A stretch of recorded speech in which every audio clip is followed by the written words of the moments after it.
Do this thing. Do it now.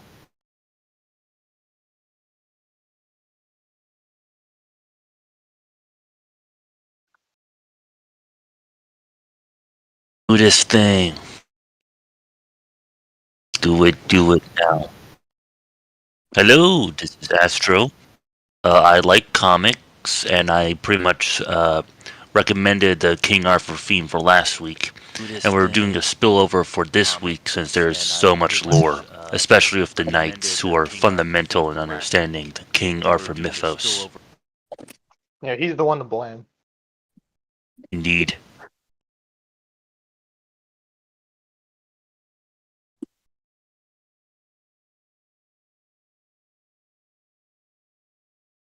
I don't know if I need much introduction. I've been on like 80-90% of these at this point. I mean, I think I missed like one.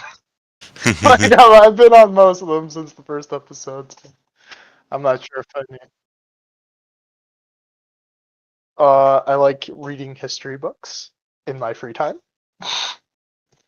Not much credentials other than that, considering fantasy and history and stuff like that. Nice.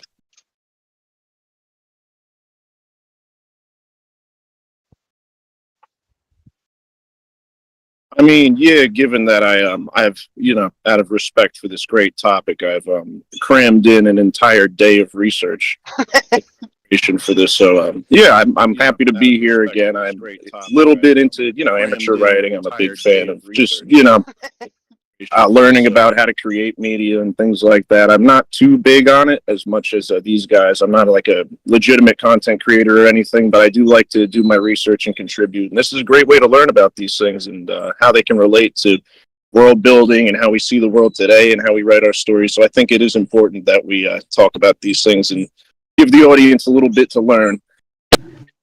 Indeed.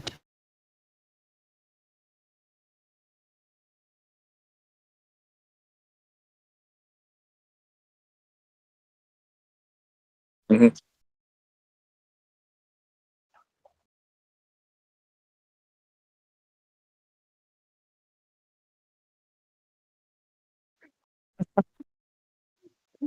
Juice.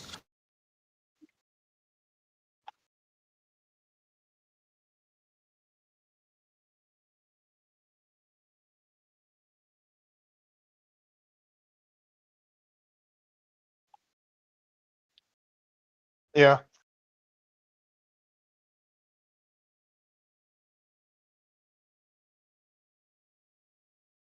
Yeah. I mean, really, OJ took a bullet for you in the 90s. No, I mean, things would have been very different if he hadn't taken that bullet for you.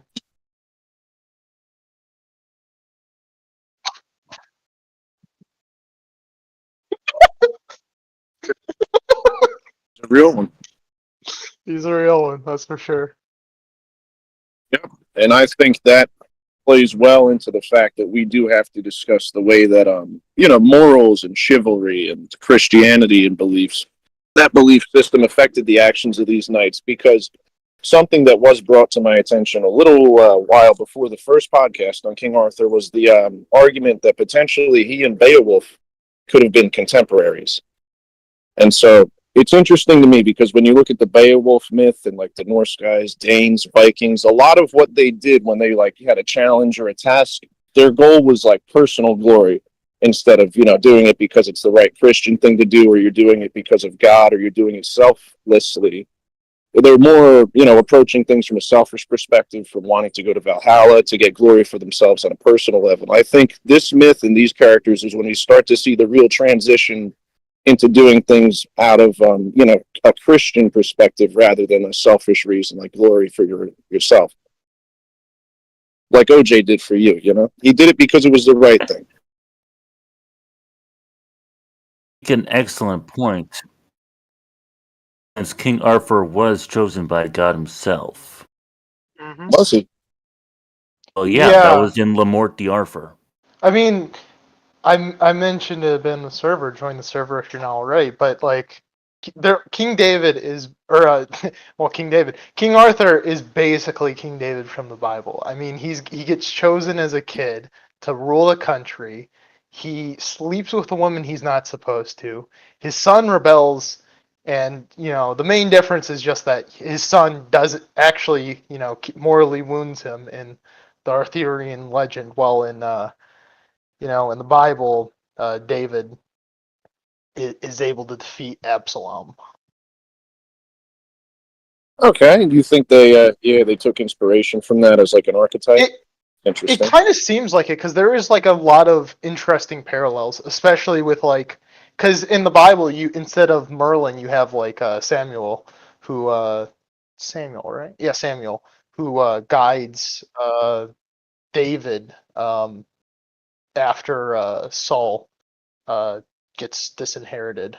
Um, and then also there is that, like, again, like I said, there's that archetype of like, as he's king, he gets more corrupted, where like a lot of the mistakes and famous mistakes of David and the sins of David come after he becomes king, not as much before. And you get a similar thing with Arthur, although to be fair, for David, it's to a lesser degree than Arthur, it seems like, from what little I've done.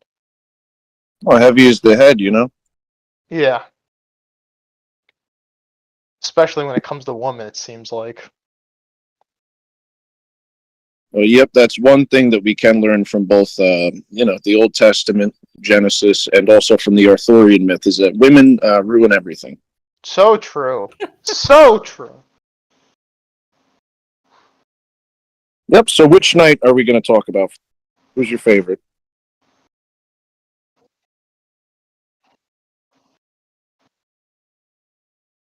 Oh, very Oh, fun. Let let me me see. refresh the page. Uh, It seems to be coming fine. I just, I'm yeah, picking it's it up. yeah, working. seem to be working. Yep.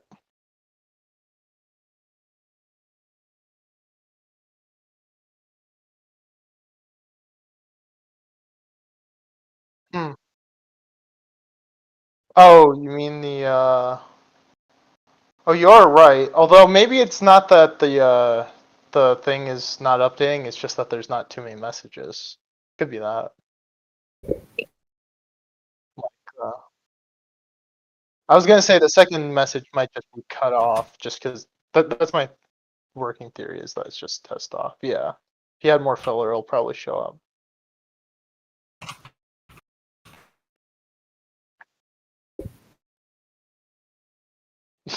Yeah. Very professional, This is a yes. well-oiled machine. It's not. He's not paying us.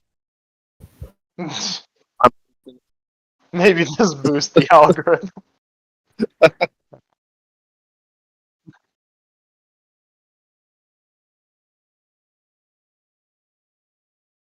Really? That's Huh, fascinating. interesting. Wow. Dang. That's odd too, because like that, like the whole point of people doing that is like, hey, Like, I bro, like that this sounds like a creator. I don't have something conspiracy. to say, but like, I hope it. That's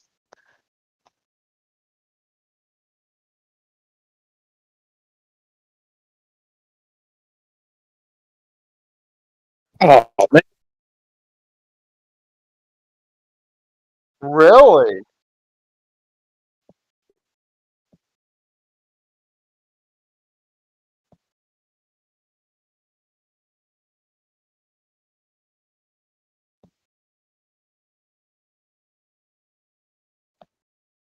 That's fascinating. That is actually kind of fascinating. That's interesting. so, Huh. so you, if I just say like love from Kazakhstan, they'll shut me down. Wow.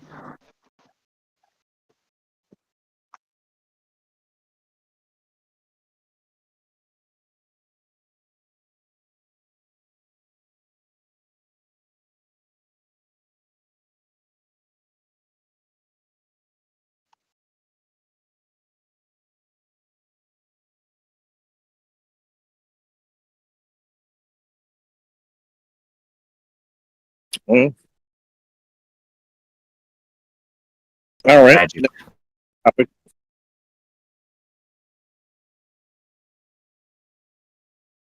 All right. So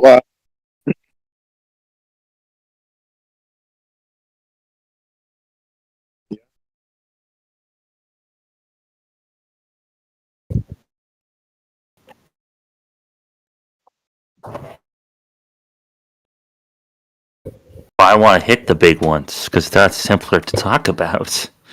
So, like, speaking of a big one, both what about the in Green Knight? the Green Knight. Which one is he? He's the one who has the big poem that was translated by J.R.R. Tolkien. Mm-hmm. He So does what? because it was a challenge. Yep. So the Green Knight shows up at the round table, right? And he's got this massive axe, and he goes, "All right, listen. Anybody who wants to take a swing at me with this axe, go for it, and I'll let you keep it as a weapon." And so everyone's scared to do it because the deal is after you swing the axe at him, he goes, "You can do it, but I am a year from now. You're obligated to come find me, and I get to swing the axe at you." And so Gawain is the only one brave enough to do it, and he actually steps in front of Arthur because Arthur says he's going to do it, and then Gawain steps up and says, "No, no, you're the king. We need you. If he cuts off your head next year, we'll be in trouble." And so Gawain goes up, slices off the guy's head with this axe, and the Green Knight picks up his headless body, picks up his head, and he goes, "Thanks. See you in a year." And then that's And to part of. note,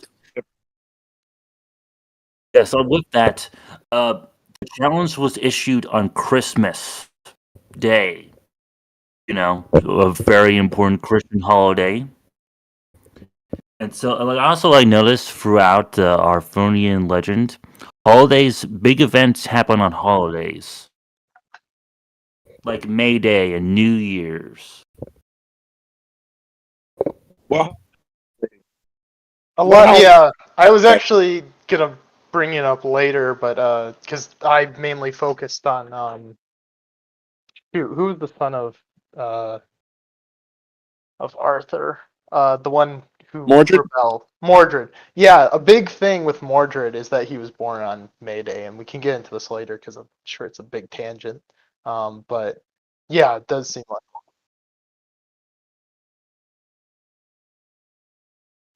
exactly. Yes, No, that's my point. I know I'm about to derail it, so. Yeah, Astro. Why don't you Knight go is ahead? almost like a uh, what's the best way? He has a double identity where he lives at a castle.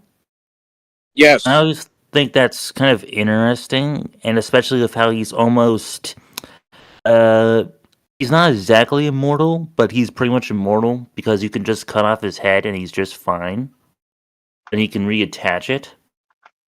Hmm. I remember Like, it ended up being so they knew where to go to find him the next year. And Gawain, being the honorable knight that he is, and this is probably the most notable thing he did in his entire kind of what we have documented about him. He ends up finding a castle, and there's a guy there, and he doesn't know that it's the same guy as the Green Knight at first, right? correct. Hmm. So then that guy, he tells him, "Well, hey, I'm actually the Green Knight. Time for me to take a swing at your head." And at first, he fakes. He almost hits him, and then Gawain flinches, and he goes, "Oh no, no flinching. You can't flinch." And then he swings again and fakes. Gawain doesn't flinch, and then finally he's like, "All right, it's time." Swings the axe, but again stops at the last second and gives Gawain the slightest little nick at the back of his neck, and he goes, "You're a very brave, honorable knight for this." And it's part of just the mythos of a guy who's fulfilling his duty, being honor bound to an oath that he made. And I think it's symbolic of what we can see kind of with these guys and the moral system that they have to follow. That's the that's pretty And much to that, that's the extent of what I uh know. let's see, I feel like there was something I was about to say, but there is something to say with the apparently there's a lot of discussion about what the color green means in the story because it either means he represents nature or he represents an evil kind of decadence, like which is why he's like a lives as a baron in a castle that's far away, and they fight him in a weird location with a ton of grass and stuff like that, like in a weird, bizarre area that most humans would never go to. That's There's a few interesting. places like that. It seems more to be like nature, just because like he has kind of that ethereal, like he can't be killed by any natural means, just because of the head thing. But because it doesn't really make sense for him to be decadence, it seems like, just because he is still like noble, where like when Gawain goes to have his head chopped off, he fakes him out twice, and then gives him the neck on the back of the head because he was brave enough to uh you know s- To you know fulfill his duty, yeah. to fulfill his duty and like fulfill the promise that he made to like have his head chopped off, and die. Sure. There's a few places like that, like, throughout the myth. Like, I think the Isle of Avalon, the place where the Lady of the Lake gives Arthur Excalibur, that was supposed to be a place where Merlin told him how to get there. And he was like, I thought that was a myth. And Merlin's like, no, no, that's what they want you to think. Yeah. Yeah. Shut the hell up. Come on, man. No, they're collect. Shut up. Also, I just want to nerd out for 1 second. Shut So, up. I just want to be a nerd. So, you know what was an awful thing I realized while reading, and I actually couldn't get it out of my head while reading about the Green Knight? It Go ahead. reminds me of the Green Power Ranger. Really? Because if you remember in the show, he was turned evil by a witch. And I'm pretty sure the Green Knight here was employed by Morgan Le Fay. Uh-huh. And at a certain point in some tales, the Green Knight becomes good. I think that kind of blew my mind when I finally connected the dots. More so that I couldn't stop thinking about it. Is there That's any interesting. symbolism behind the Power Ranger being green that we know of? Or is it just there's different colors for every guy? I I know think they needed stock footage, and they had to film new footage. Interesting. Yeah, Ivan Ooze was probably my favorite character. I was gonna say You each season, I bastards. think a different character a different color becomes the leader, or maybe it was red was always the Not The leader. I don't early remember. seasons. Eventually just started to swap out casts. Well, of course they swapped out cast. I know that. I'm saying which one was the leader, and was it always red, or did they like swap it around? Where like sometimes blue was the leader when they got a new cast.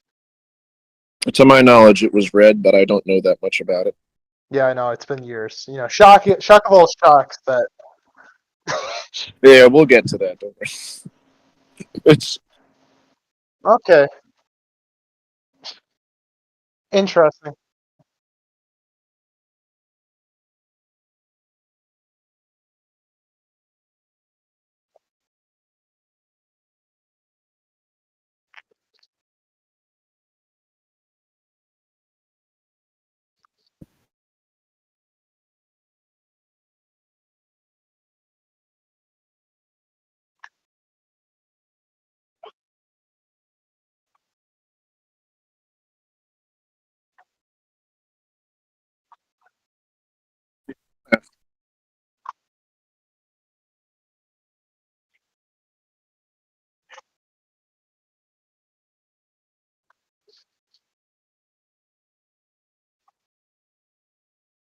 oh yeah. I, so it was. I believe that's why he ended up kissing a man, right? What? So one of the no, I he's yeah, I did think that was just a joke. Oh, Huh? there's no sound. That sounds like a big What? issue. I love. I absolutely love like the kind of whimsical, fantastic aspects of these stories. Wait. There's a big issue. The stream has no Yeah, the sound. stream has no sound. You guys should Oh, fix that. how long has it I been? hear sound. Are you at the No, I hear latest part? stream. I hear there is sound on the stream. Right now? Yes. You listen to it yourself, and you can hear it. You see from up. What? No, I hear the sound too. What's going on? Are we being trolled? I got it. What is happening? It's good for me.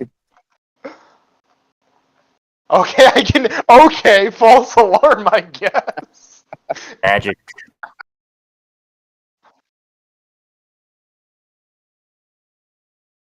Bro, you gotta Very get fiber cool. internet. Very epic. Well, we got our first DDoS attack, I guess. Those 5G towers, man. 5G tower. Anyways, back to the femboys. Yeah, so the thing, it's not femboys. But what happens is on the way to the Greek house, we'll get, yeah. So he runs into a dude who's a hunter, right? And he's like, I'm a wandering knight. Can you house me and feed me for a couple of days? And the guy goes, yeah, sure. But here's the deal. I'm going to go out and hunt, and whatever I catch, I'll give to you. And whatever you can find or whatever you get, you have to switch that with me, which is kind of a weird deal, but, it's whatever. But then as soon as the hunter leaves the house, the guy's wife is all over Gawain. And it's weird because part of the chivalric code is that you got to kind of let women down easy. You can't just outright reject them. Even though she's married, he doesn't want to do anything. And so he allows her to give him a kiss on the cheek. And that's his thing for the day. He got a kiss on the cheek. He's all right with it. The guy comes home and he goes, all right, here's, some squirrel or rabbit or whatever I found. What did you get for me? And Gawain has to kiss this dude on the cheek. And so I think it happens again the next day, and he ends up kissing him twice the next day. Amazing. Interesting. What part of letting her down?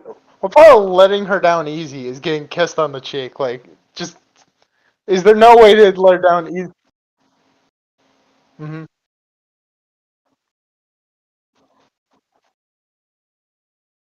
Oh,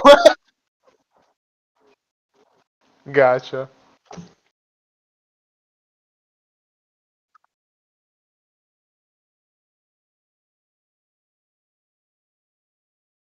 I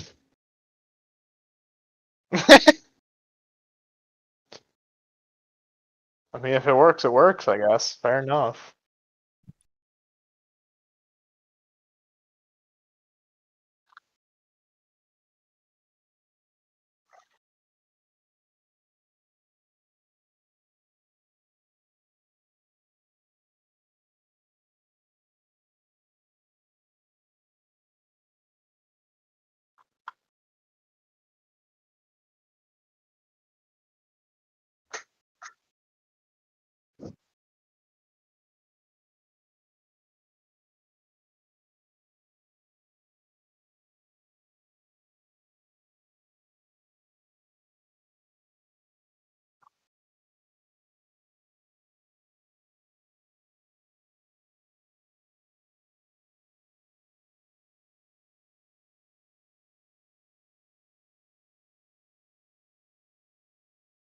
Oh boy. Son of a gun.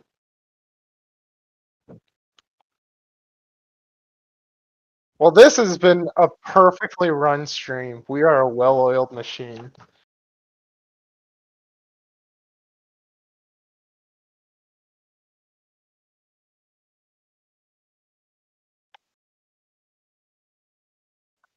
Interesting. On. Is it paused? Testing. Okay. Testing, testing, testing. How is it coming through, fellas? Yeah, You is it tell coming me. through all right? Because I can hear you guys, but I mean, I don't know what the chat's hearing. Chat, how is it working? Yep, I've asked in chat, so they will tell us. Theoretically. Yeah, all three of our viewers. No, but also there's a line delay. We do. Right on.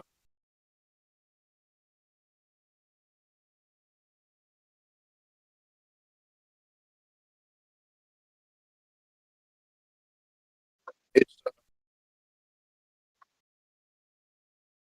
I think Dang.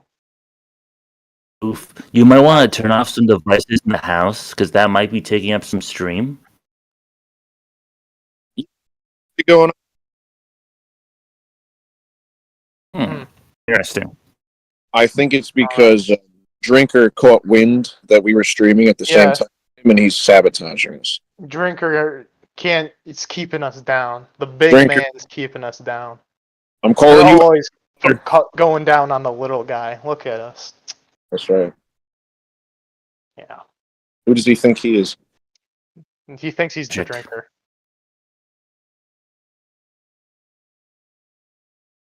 Nah, he's Anyways. great. He's- Yeah, he's great from what I've seen. Where were we with Gwen? so Because we've been distracted for so long. I don't remember. yeah, I know we were brutal. talking about Gwen, but Indeed. no. King is going to check on the stream stuff since it's all being streamed from him. So we're trying to make sure that things are not blowing up, and hopefully that it goes through perfectly and we stop having technical issues for this one episode specifically for some reason. But anyways, Go ahead. no, I was gonna say about Gwen because I didn't research on Gwen, so I don't. So that little bit about him kissing a man was the biggest, I think, reveal. I think as far as how committed this guy was to fulfilling an oath, he made a promise to this dude that he would give him whatever he got throughout the day, and so he did that. And it's lucky that his wife didn't have a strap on because then he would have had to give him that. But Well, to be fair, it would have been worse if the wife had asked for something else and then he would have had to take that from him. So Indeed. that would have been a little bit worse. It would have, what you're saying is bad, but that's worse. true. Yeah. Nice. East.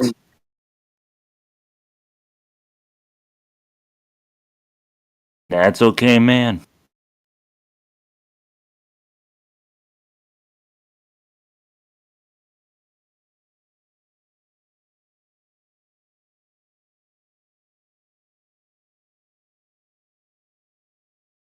I was gonna say I've seen a lot that it's Morgan, just because of what I've been looking at with Mordred, where it's like, oh yeah, during one of the knights is Mordred's half brother. I'm like, oh, that's interesting.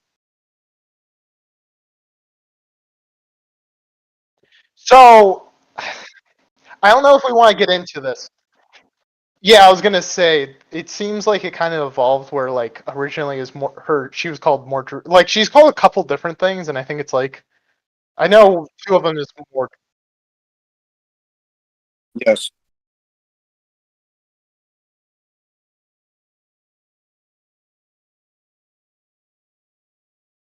Right.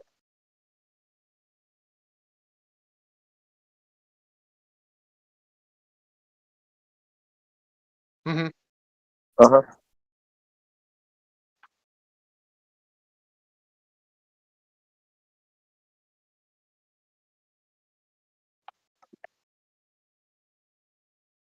And those were the Scottish sons, right? Yeah. Yeah.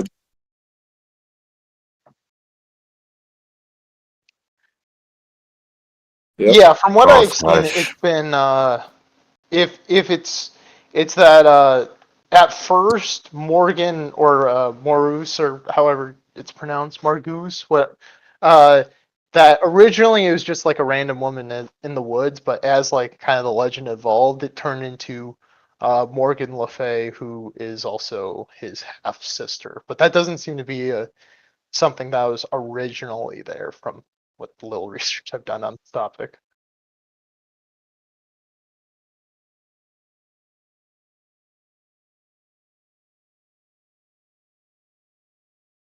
Mm.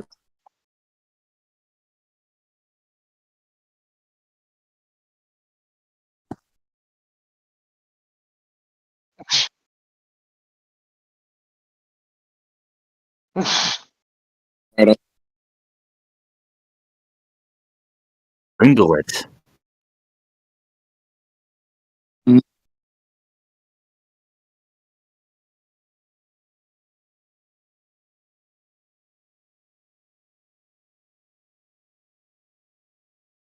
Interesting. Wow.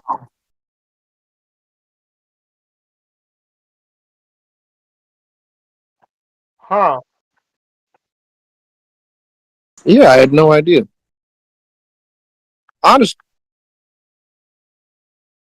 That is a cool detail, yeah.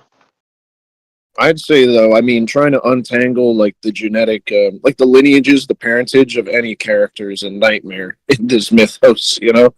Yeah. I mean, especially with anyone who's like connected to Arthur specifically, because as soon as you get to Arthur, then there's just been so many like tellings and retellings that half the time it's unrelated, and then it's like a sister or a half sister. You just get through the whole shebang. Get all three possibilities of how they could be related, basically. Mm-hmm. It's one of my favorite details, if I may, for my probably my own personal favorite knight, Percival, is that there's so many different origin stories. Like some people say Pellinore was his father, some people say it was somebody else, some other third guy. What was funny to me about it was no matter who Percival's dad is, he was always a guy who had like like a dozen kids. Like he's got these like mixed race, half pagan, like all the stepbrother or something. He's got other half brothers that are at the round table.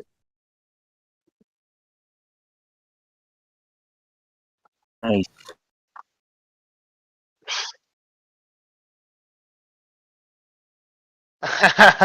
Yep. Oh yeah, that's another one. Because Yeah.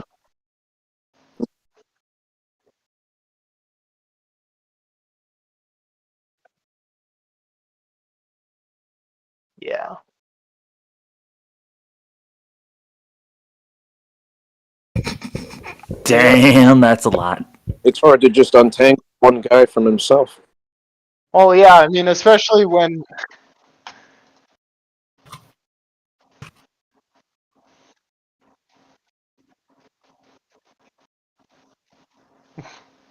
I guess that's why they.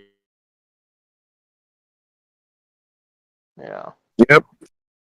And then another example is I know I said Percival before. He is my favorite, so I learned he goes by Percival, Parsival, Parsifal, and then in Welsh he's called Parador, which is all over the place.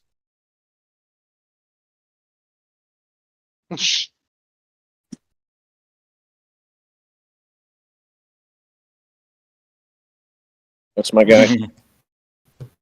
Yeah, he should have won the Who Would You Marry. I know I'm talking a little within the community, but whatever. True.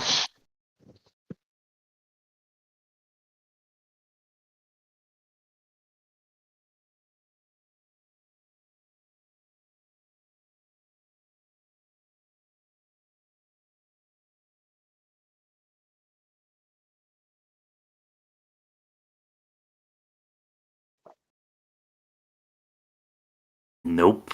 I Nope. don't know. Well, Yeah. one more thing.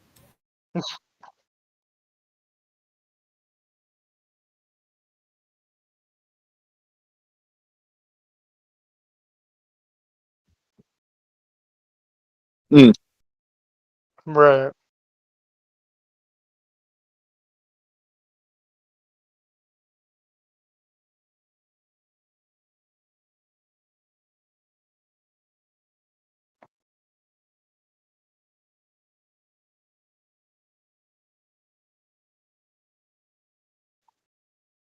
I think we.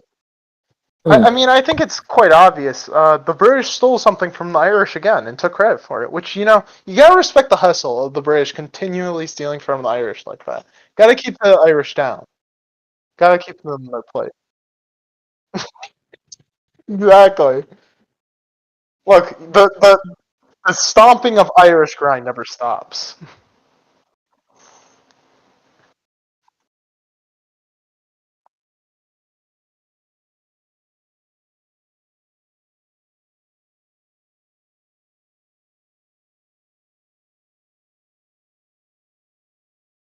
All right. So my favorite part about him is that he does come from, some people say, a royal lineage. Some people say humble beginnings. Some people say he was, the son of a king who had gotten deposed after Arthur took over his land, and he was basically, the gist of it, no matter how he's born, is that he was kind of raised away from civilization in the woods by his mother, and was not really familiar with like the ways of man, the way that civilized men act, the knights act. But he was very religious. That's what his mom got right. She really instilled in him like Christian values.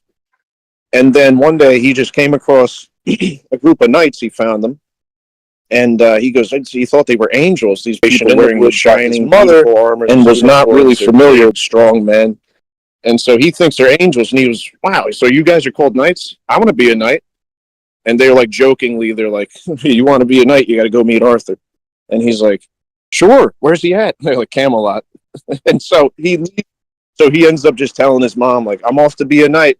And she's like, I don't know, that might not be a good idea, whatever. But she can't stop him. He really wants to go. He's one of those guys that as soon as he put his mind to something, he didn't even have failure in his mind as a prospect, as a possibility. And so he leaves. Let me think. I'm trying to remember what happens next. Answer's magic. No, there's not a lot of Mr. K. Yeah.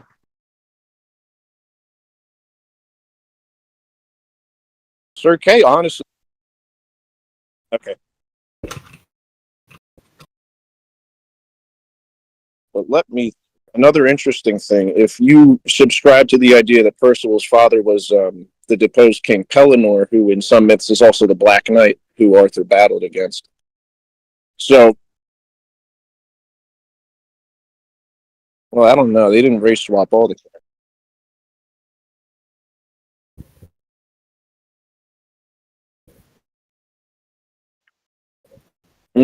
Okay. Yeah. So one of my favorite things, and it's like, it's not even Christian symbolism. It's just straight up they're mentioning, Jesus himself in the story, is that Pellinore was theorized kind of to be a direct descendant of Joseph of Arimathea, which, depending on your denomination, I think Catholics will say he was Jesus's cousin, and then the Orthodox might say he was his uncle, which is funny because if that's true, then we're seeing characters like Knights of the Round Table who are literally distant cousins to, the Most High, the Son of God himself.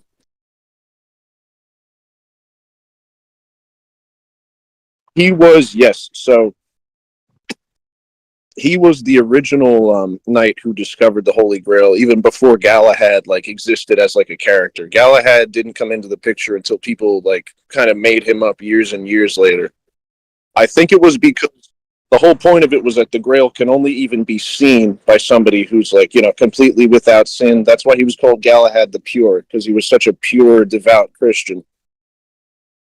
And one of the things, so Percival's mother tells him, if you're leaving home, here's what you got to do. We believe in God. We're devout Christians. You have to find a chapel to pray in. And he's like, well, there's another thing with knights. So, ladies will give them their favors and ladies fall in love with them. And his mother tells him, she goes, when a lady falls in love with you, she'll give you a kiss and she'll give you a ring. And he's this country rube, grew up in the woods, doesn't even know civilization or customs or anything. So he takes that, a little too literally. And so what he does is he ends up finding a tent on his travels, and he goes, oh, that's a big building. It must be a chapel, because he's never seen a tent before. He's never seen a chapel before. Right. And he goes in there. Who does he see? He sees a woman. And he goes, a woman? She'll fall in love with me for sure. And so he actually kind of sexually assaults her. He forces her. He kisses her forcefully, basically, without asking, and then tries to steal a ring off of her finger. And then he just steals some of their food and leaves. Your Honor, my client was retarded. So yeah, I love.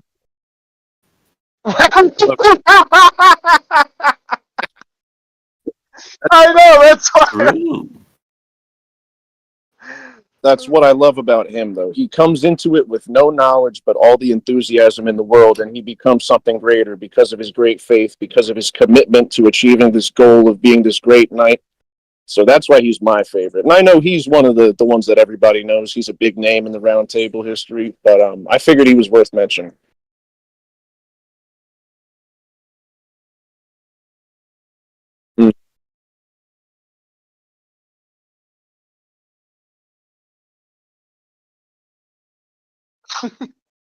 Mm-hmm. I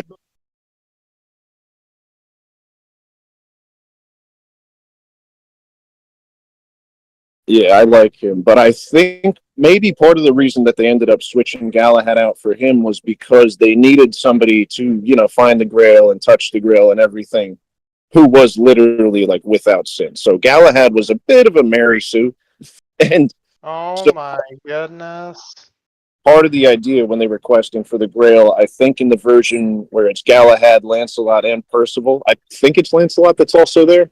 You can only even see the Grail. Like you can't even see it clearly unless you're free of sin. And so Interesting. Wow. Lancelot, with his affair with Guinevere, that's a sin. So he can only barely see like a blurry thing, like an object. And he goes, I don't know, maybe that's the Grail. I don't know. I can barely see it.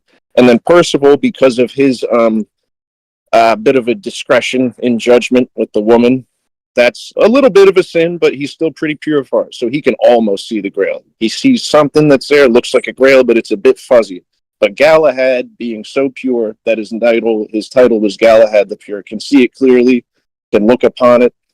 And as soon as he touches it, I believe he just disappears, like he ascends into heaven. And Galahad, I think, was one of the only knights who was actually considered a legitimate, like a saint. I think he's in the records as a saint. Really? That's interesting. He's the one. Hmm. Okay.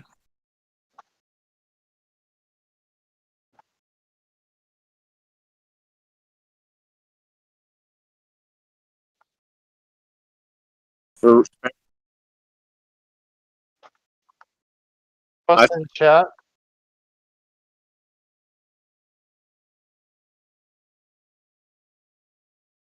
Let me check. I saw it earlier. It was something with a G or with an H. Let's see. Garamet. Gamoret.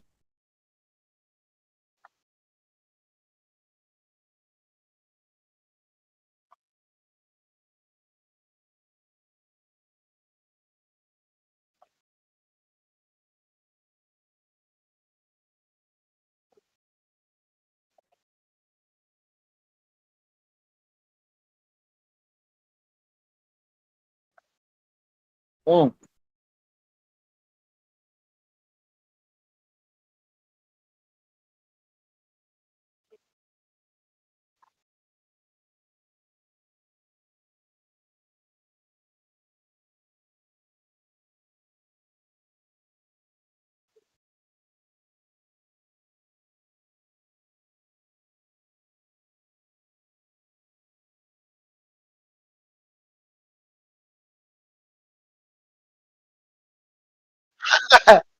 Oh man.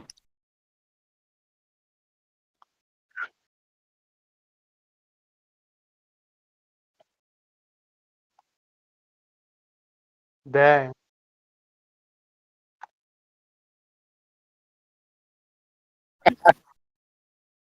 That's right.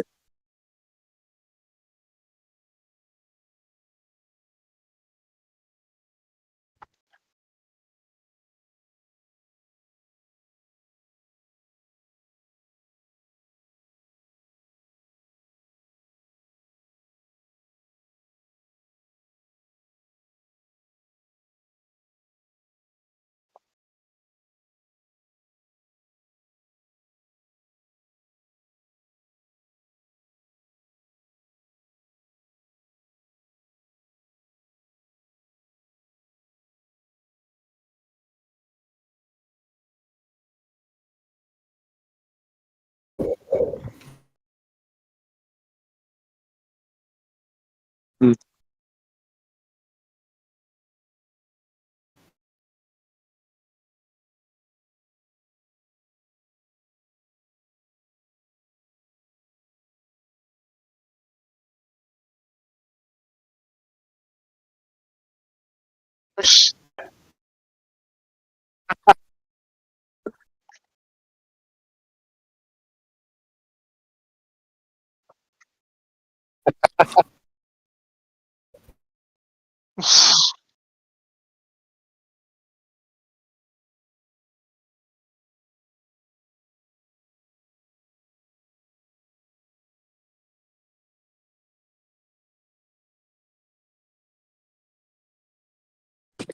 Maybe tattoos.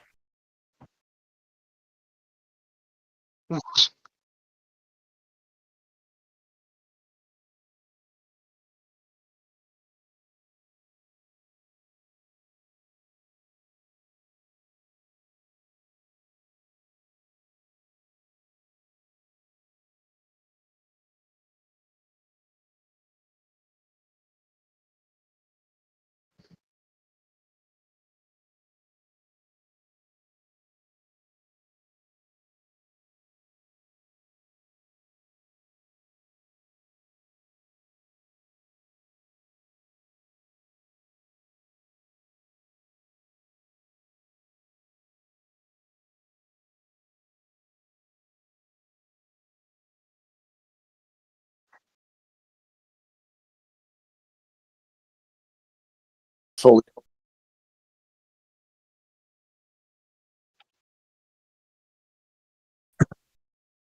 I was gonna say random white number 5. Uh,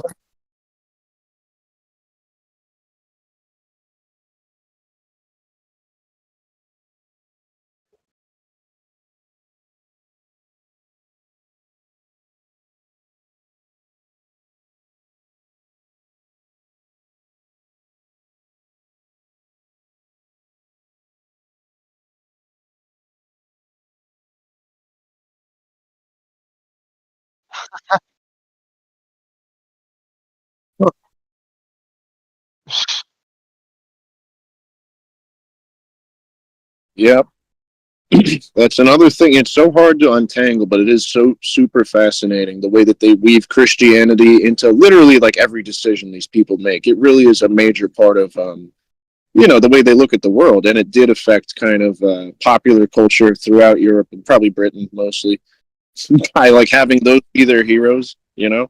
Right.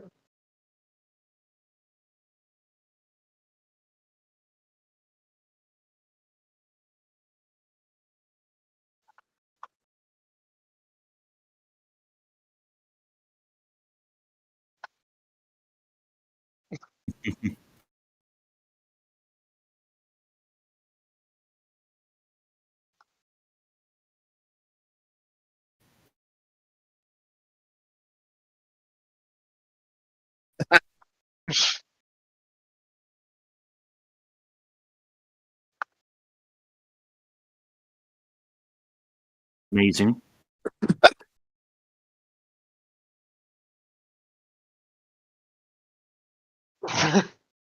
Yeah, he rules, man.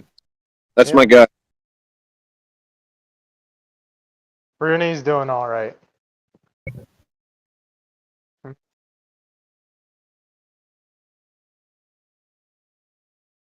Anybody else got a favorite they can bring up, or are we just going to go down the line?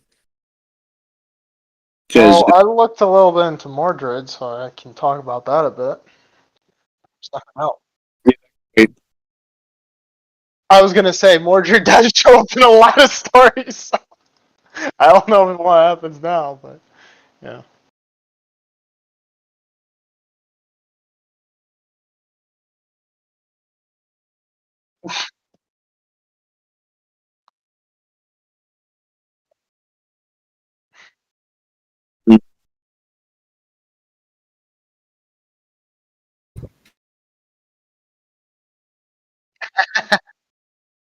oh,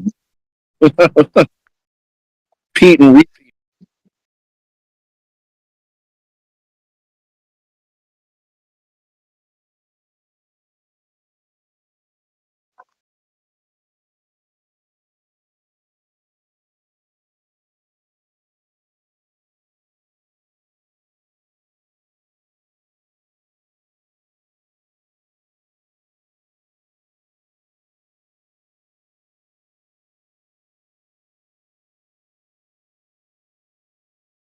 Hmm.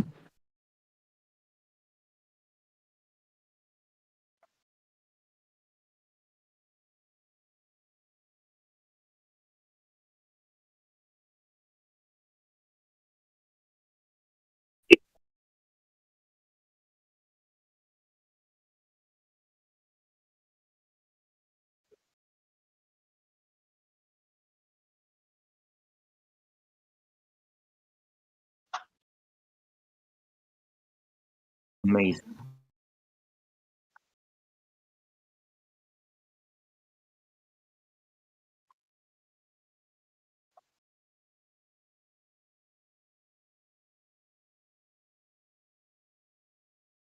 That's pretty evil. That's pretty evil to be. That's pretty evil to be pretty fair.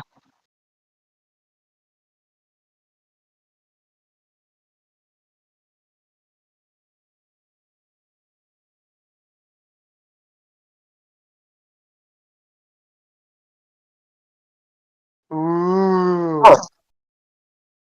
typical woman.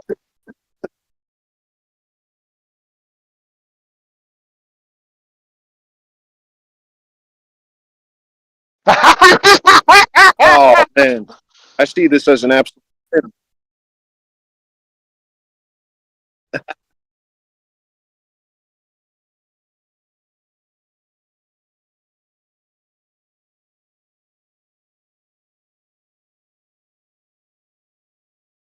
Oh, just like Tony 2012. In what way? Oh, wait, never mind. Now I remember what way now. Never mind.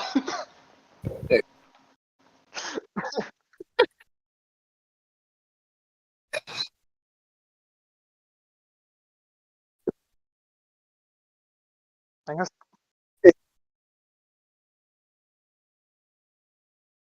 really? Wow.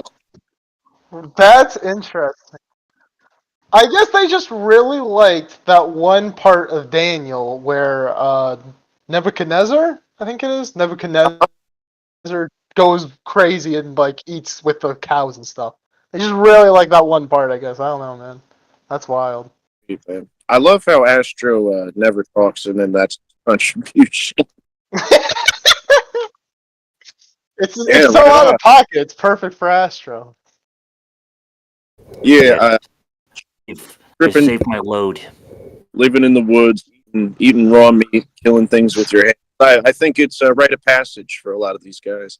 It's a very important part of character development. Definitely.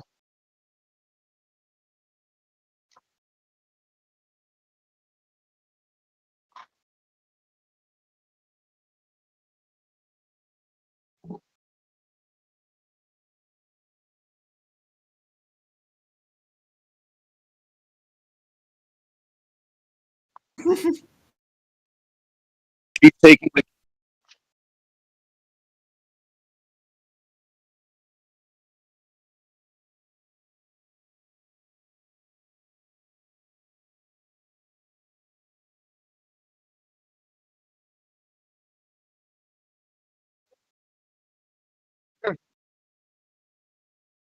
if it I ain't like broke, how this is basically just the she took the fucking kids. Like that's basically just what happened. Barb. Yeah.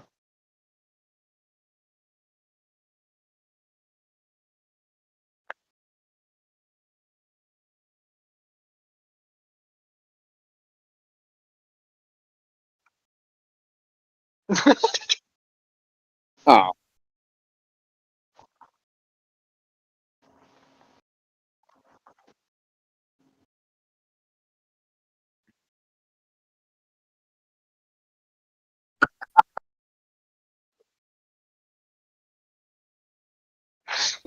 mm.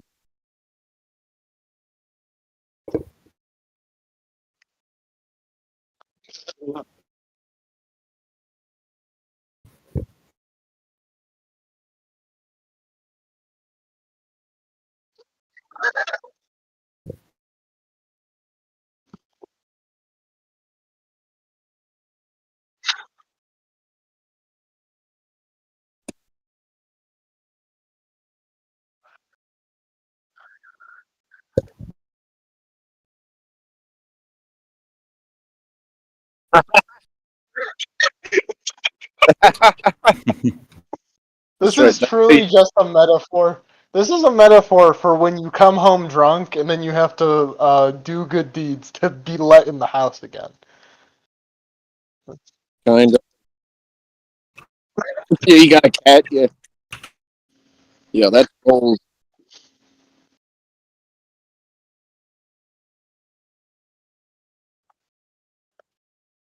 cousin cousin. thing.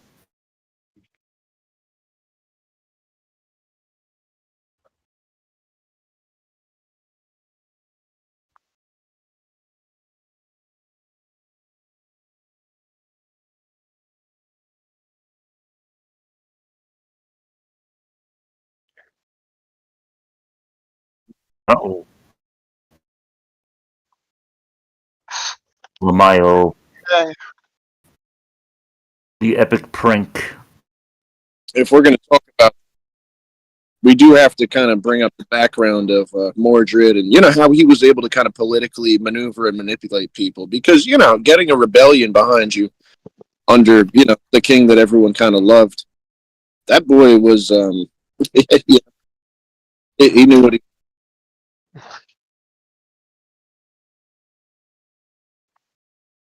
I started posting. Mordred posting. We're Mordred I'm posting. thinking, yeah, we're really going to have to get into that because Mordred was such really a character that pretty much the story Have had, final boss. or essential to the story, I should say. Yeah. Yeah.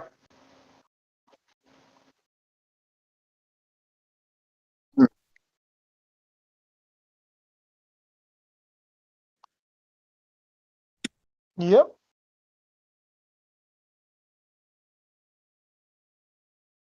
Lancelot's a good one.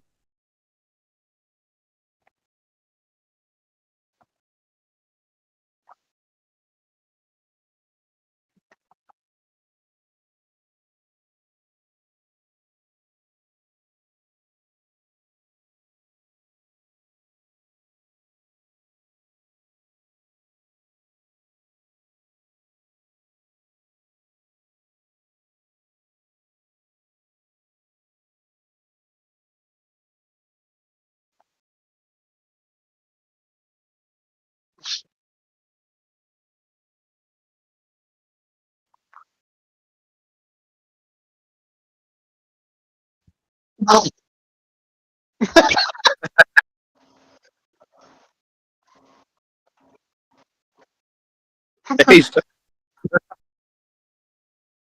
he's like when Plankton steals the formula. I was gonna say I didn't think I'd get this far. Yeah, yeah.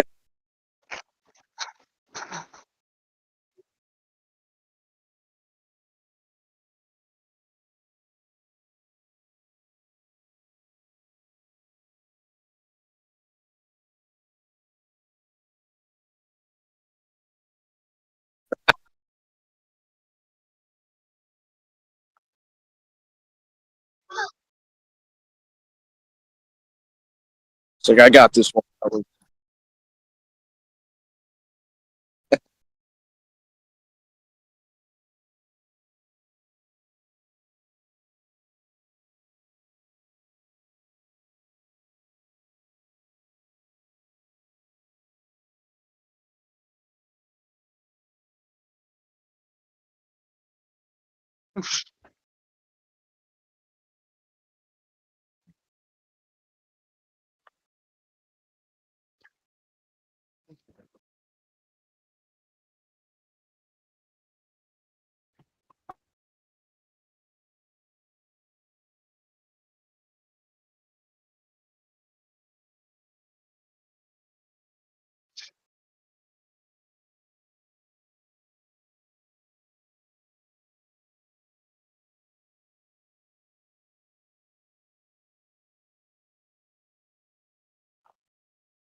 Lamayo. Oh my goodness, it's Shrek. It is Shrek.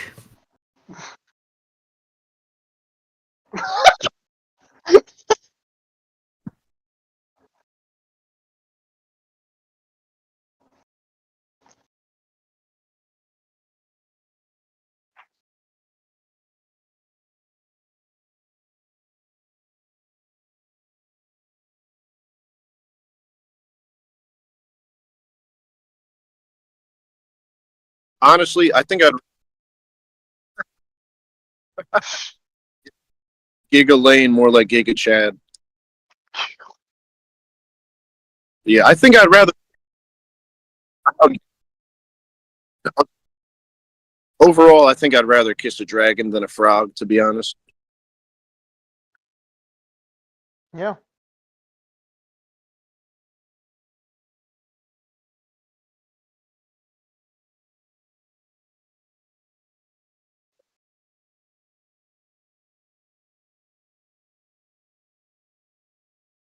No.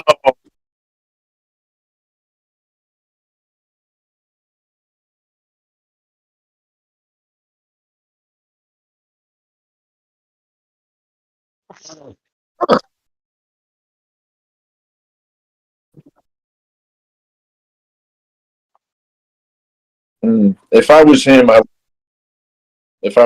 be like, "Is that a snake in your pocket, or are you just happy to see?" Shut up.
It's interesting because you say the Queen of Syria, so that I mean, considering I believe you said this that like a lot of the Arthurian legend comes from like post Crusades. That's basically implying that Gawain banged the Queen of Antioch, probably the Antioch or Edessa, but probably Antioch. That's funny. Anti. Yeah, I'm pro Ock myself. I'm not an anti Ock. Uh-huh.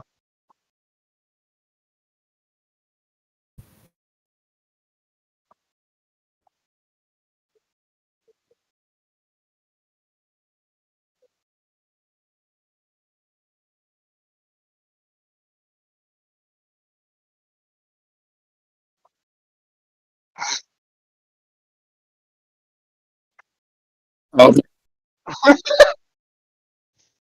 We're in he's like, ecstasy. It's uh, perfect. We're at peak. It never gets better. People are always like, "Oh, Arthur this, Arthur that." Arthur's got nothing compared to him. oh yeah. Do you know there's I think it's like at least 200 knights, right? And they all have crazy stories. Yeah, there's a lot from what I've seen. A lot of the Knights of the Round Table. Like everyone is always like, "Oh, there's only like 12 or something." And it's like, no, there's a lot of them. Yeah, Just depends. people only focus on like 10 or 12 or something like that.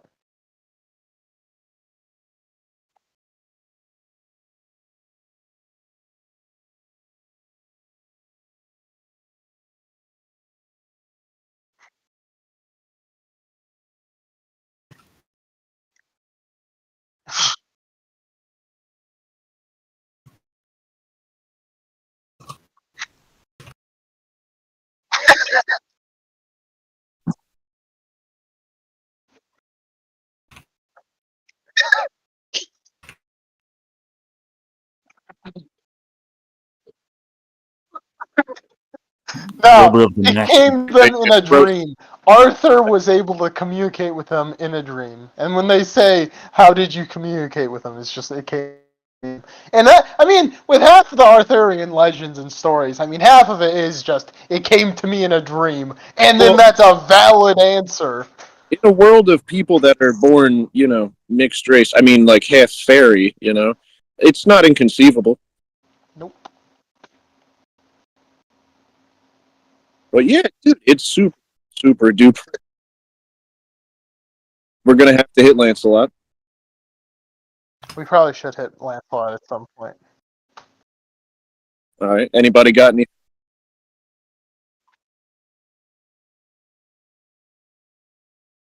Shut up. Shut up. That's right. So his name was Galahad, aka Galahad. There's a lot of contention, but yeah, go ahead, King. You know the story.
Yeah.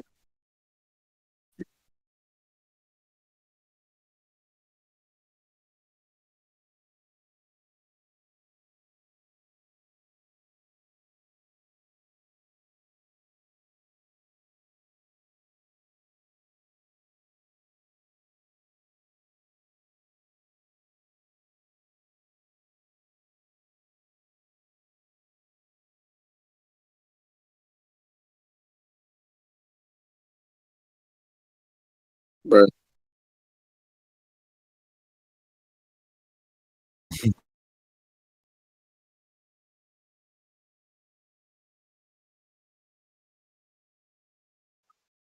Look, kid. oh man, If Alexander the Great says that you're his top guy, you're his top guy.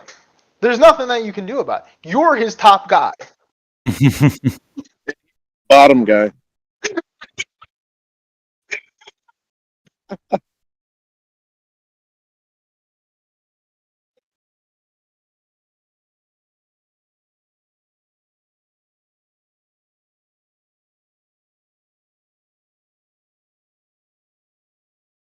Well, a quick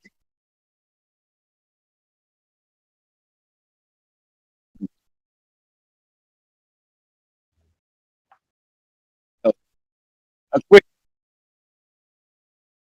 a real quick detail. Part of the thing that made him, so committed to defeating Arthur was part of his kind of decision making was he had his 30 nations under his belt, but he refused to ever accept a crown. He wouldn't wear a crown until he defeated Arthur. Like that was his biggest goal. That was his final boss. Interesting. Uh-huh.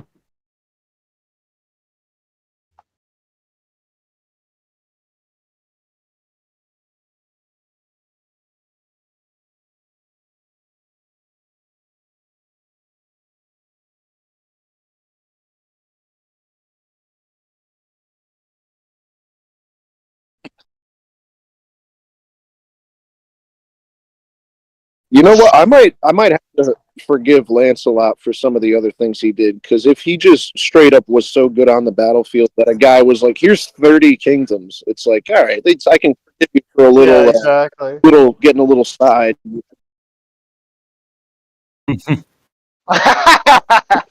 Yeah, no, that's a guy you want on your team.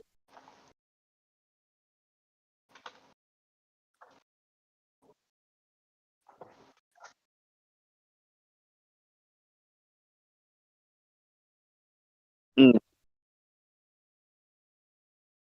Well, also,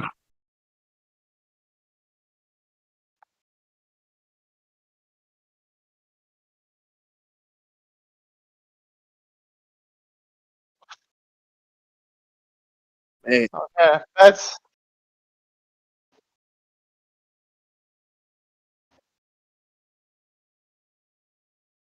hell yeah, dude. okay. It's Yeah, I'm seeing where maybe the historians have a point with this one. I also tend to be of the opinion that they're very trigger happy, but this one, a I bit. mean, we're going beyond. I'm I'm Alexander the Great's top guy. We're going a little beyond that at this point. Well, destructive. Another thing to consider. So Galahad, not Galahad, obviously, if anyone's Yeah. misheard. So Galahad, his mother was a giantess, right, and his father was a very brave man. So, To get with the giantess, it must be, yeah. so if you put yourself in Lancelot's shoes and you've got this half giant man basically being like, "You're my boy. I love you. I'll do anything for you." I mean, what are you going to do? Turn him down? The guy's 8 feet Look, tall. I'm not saying that Lancelot had options. I'm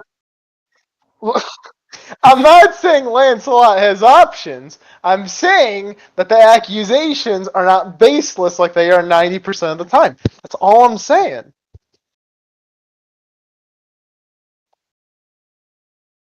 That's what I'm saying. Yeah, Lancelot seems to be too busy pounding other people's wives to be into that. But Galahad does. Hut, whatever. Is it hut? I thought that was an L. No, it was Galahad. Yep. Yep.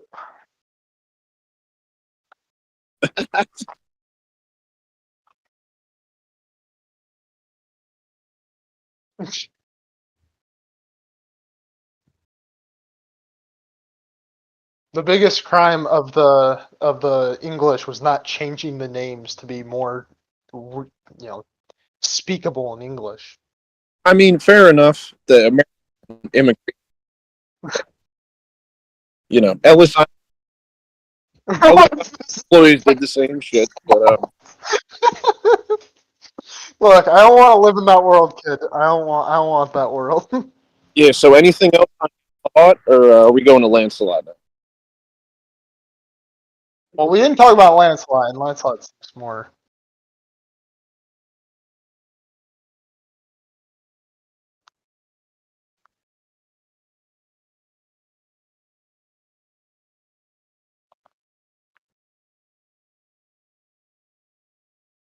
Okay. Makes sense.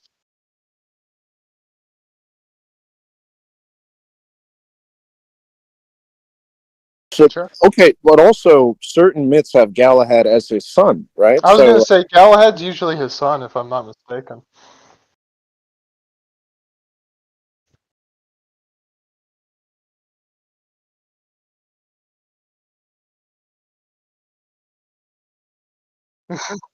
oh man,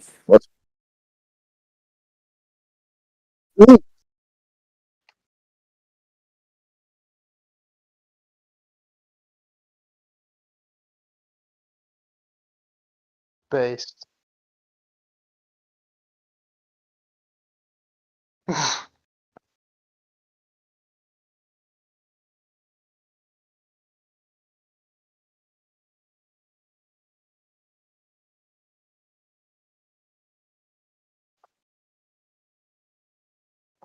hmm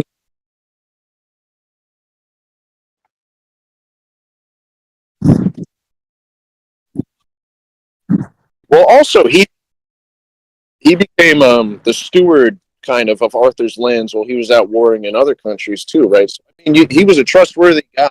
It's almost not fair that even the Disney Sword in the Stone has him as like kind of just a big doofus, like a throwaway character that doesn't matter as much and is just kind of silly.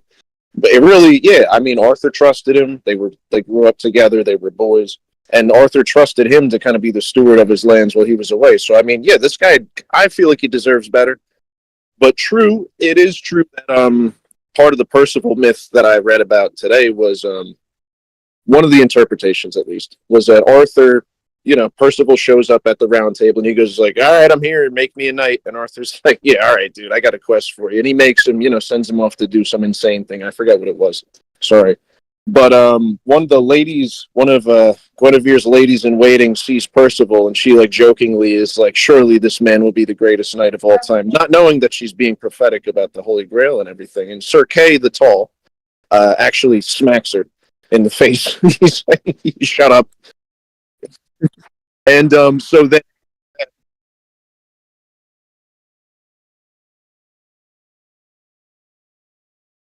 What was funny about it though was Percival took it in stride and was like, "Thank you, ma'am." And then like every time he completed a quest or did something or defeated another knight, he was like, "Go tell Sir Kay I'm avenging that lady right now." Like he was he was like just messing with him every time he did something. He was like, "Yeah, go taunt Sir Kay for me."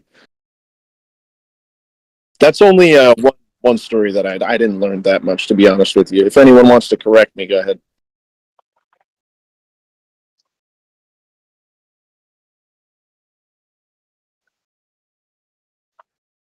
Mm.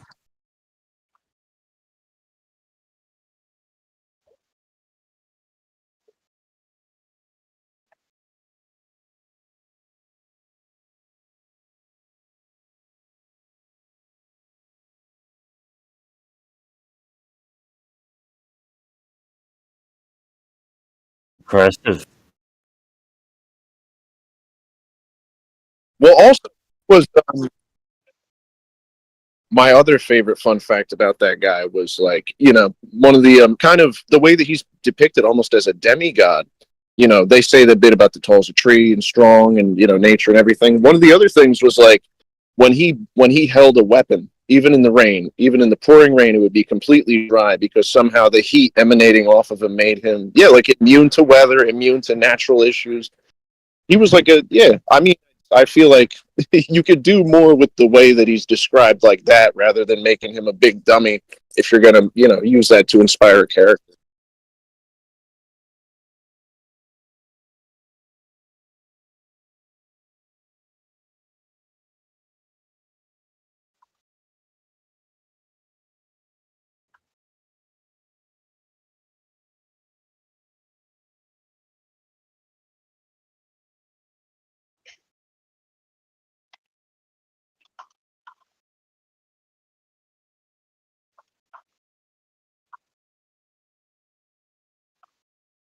Hmm.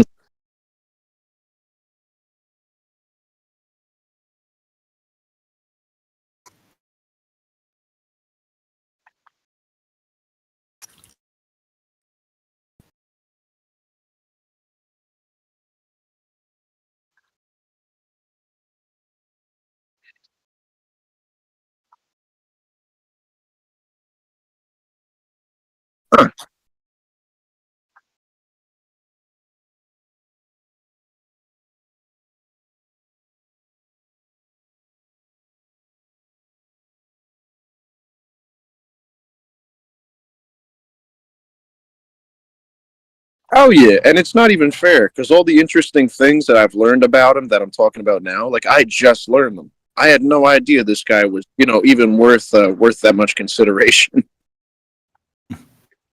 But yeah, I mean, Arthur was like, "Yo, that's my dog," and so he was a dog knight.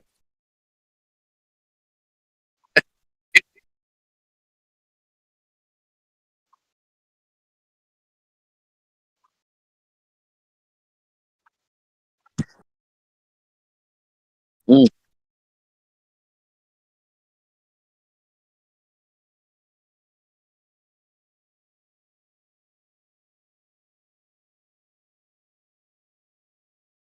Oh yeah. Okay, so firstly, the Lancelot is most famous, as everyone knows, for having an affair with Arthur's wife Guinevere, right? Yeah. Sounds like you're having a problem. And This sounds like a you problem, kid. Yeah, you're having a Bro, problem. you're cursed. somebody else check.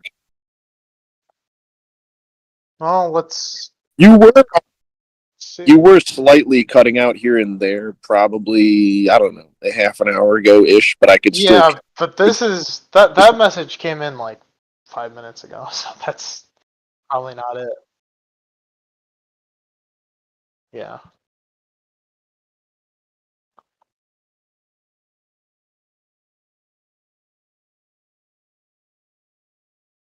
Understandable. On the spectrum.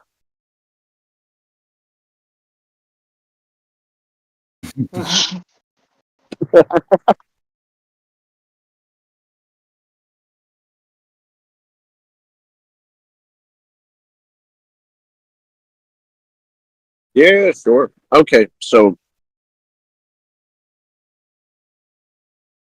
All right. One of the interesting things with Lancelot is that there's two different interpretations of how that affair started between him and the Queen Guinevere.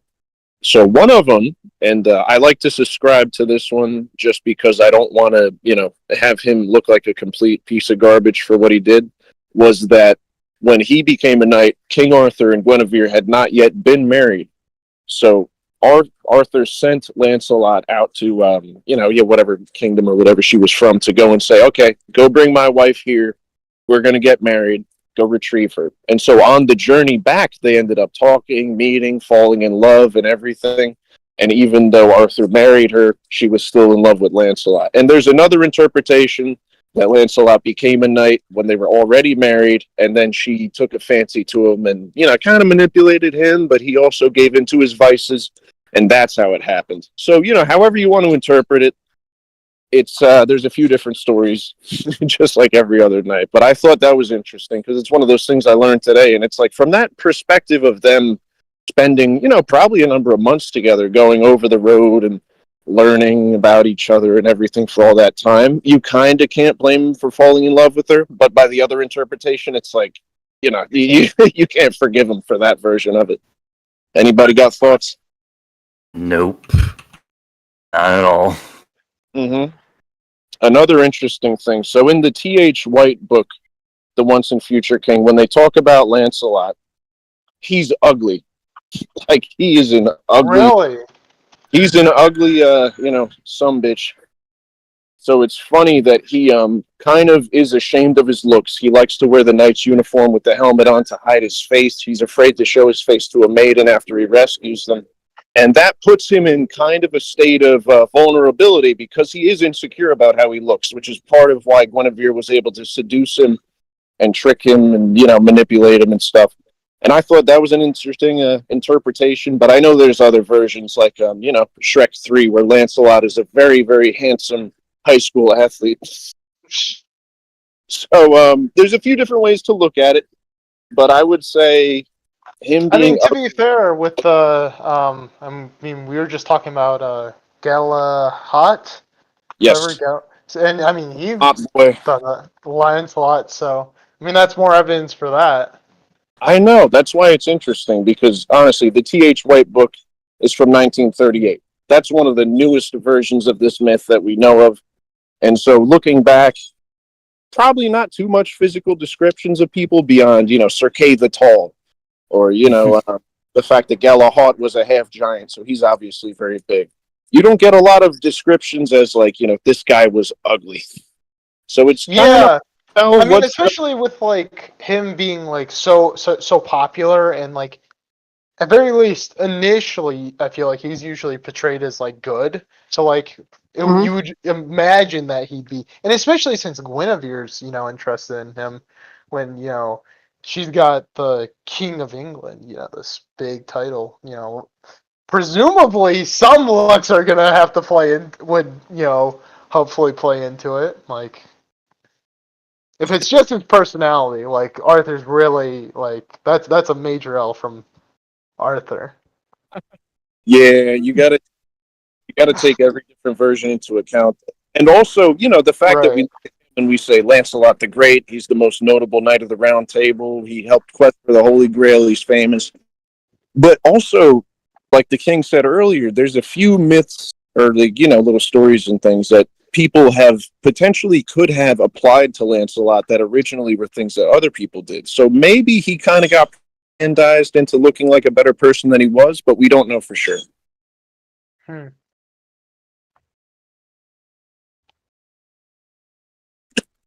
Astro, you got anything? Hold on. Oh, yeah. Let me listen on my side. Talk just straight for a full minute.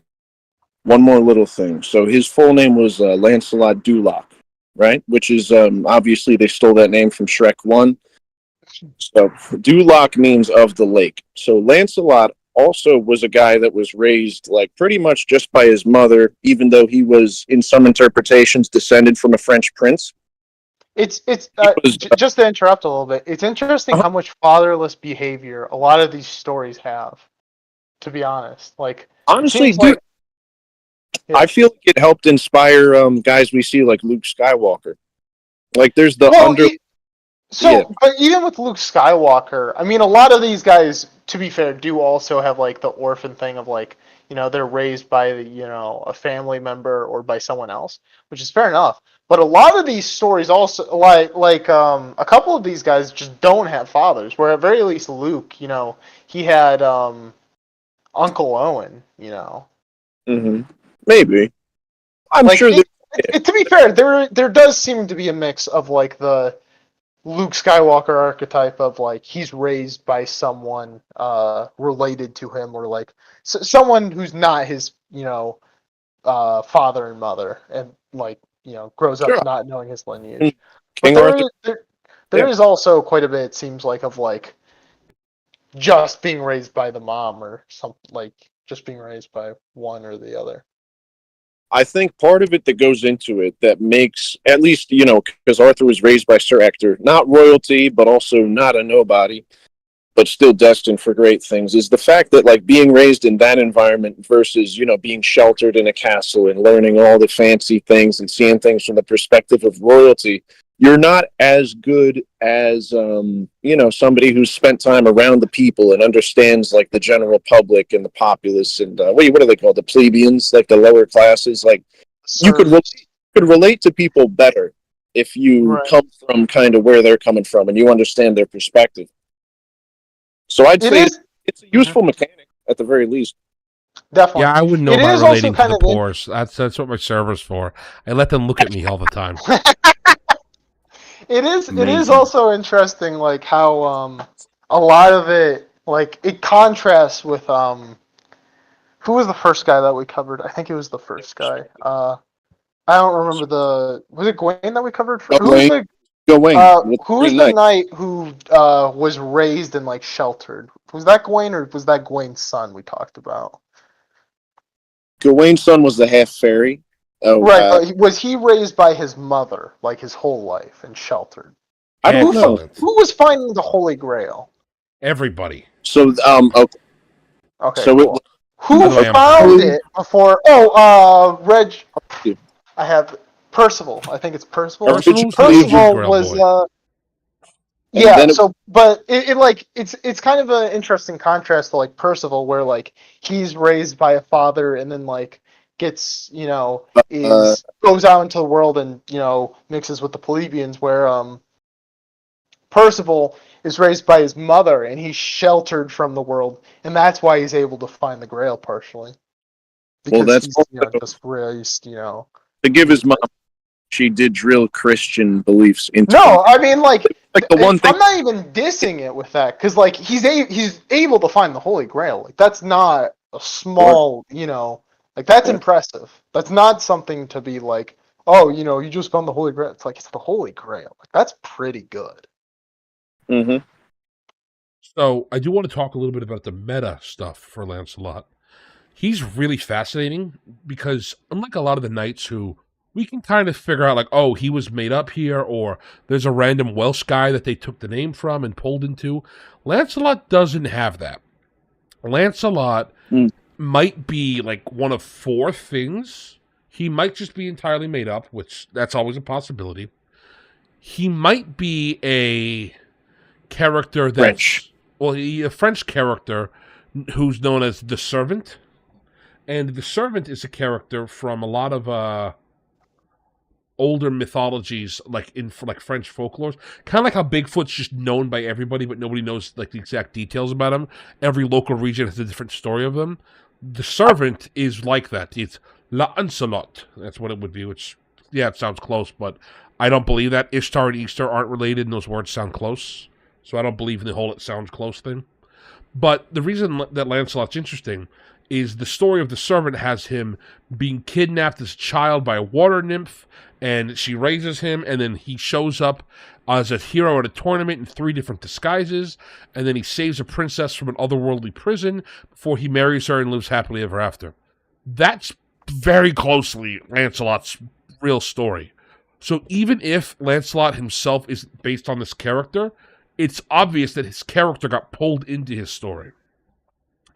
Another... Sure. And go ahead. That water nymph detail right there. That's why he went by the last name Duloc, meaning of the lake or coming from the lake, because part of his origin in certain interpretations, as I always must give the disclaimer, was that he was raised by water nymphs in kind of this like fantastical magical fairy world in a place called Isle of the Maidens, where it was all women and no men, which very lucky bastard for him. So that's where Holy Monty Python and the Holy Grail got it from. Oh yeah, Sure. all Oh these yeah. characters are from that. Well, no, I know that. It's just interesting, like talking about it. It's like, oh, so that's why they did that. Like that was actually a part of the story versus they're just basically making just a random joke. That's why I think I brought up the detail. I may have brought it up last week about the scene in the original King Arthur story where he goes and fights the Black Knight who's been killing knights in the woods. Yeah, no, yeah. Yeah, the guy brings it up. So the guy almost beats Arthur, and he nicks him and breaks his sword, and he taunts him, and he says, "You seem like the type of dude who would run away at the first sign of a little minor injury," And they took that to an extreme in Monty Python, to where the guy gets his arm cut off. He goes, it's nothing. Exactly. Yeah, exactly. It's iconic, but also it has its origin in the real fantasy story from years and years and centuries ago. And through the talk, we've also learned where he got the holy hand grenade of Antioch, concerning, one of them banged a Syrian, princess. So There you go. You happy new you? Good, man. I hope we're coming through. King, you got anything on Lancelot I didn't mention? I'm sure there's way more things. Oh, there's lots more. A couple more things I want to talk about. There's a few things interesting. Thomas Mallory, the guy who wrote the Mort d'Arthur, the way he talks about Lancelot, it's almost like a crowd-pleasing moment. Like, think about it if you're watching a Marvel film and somebody turns and be like, oh, it's Iron Man. They have no explanation for who he is. He just walks into the story and it's like, and pause for applause, because you expect people to be like, oh my God, it's Lancelot. So that tells you that he was very popular when they wrote that story, which is interesting. Huh. Another theory is... Go ahead. Mm-hmm.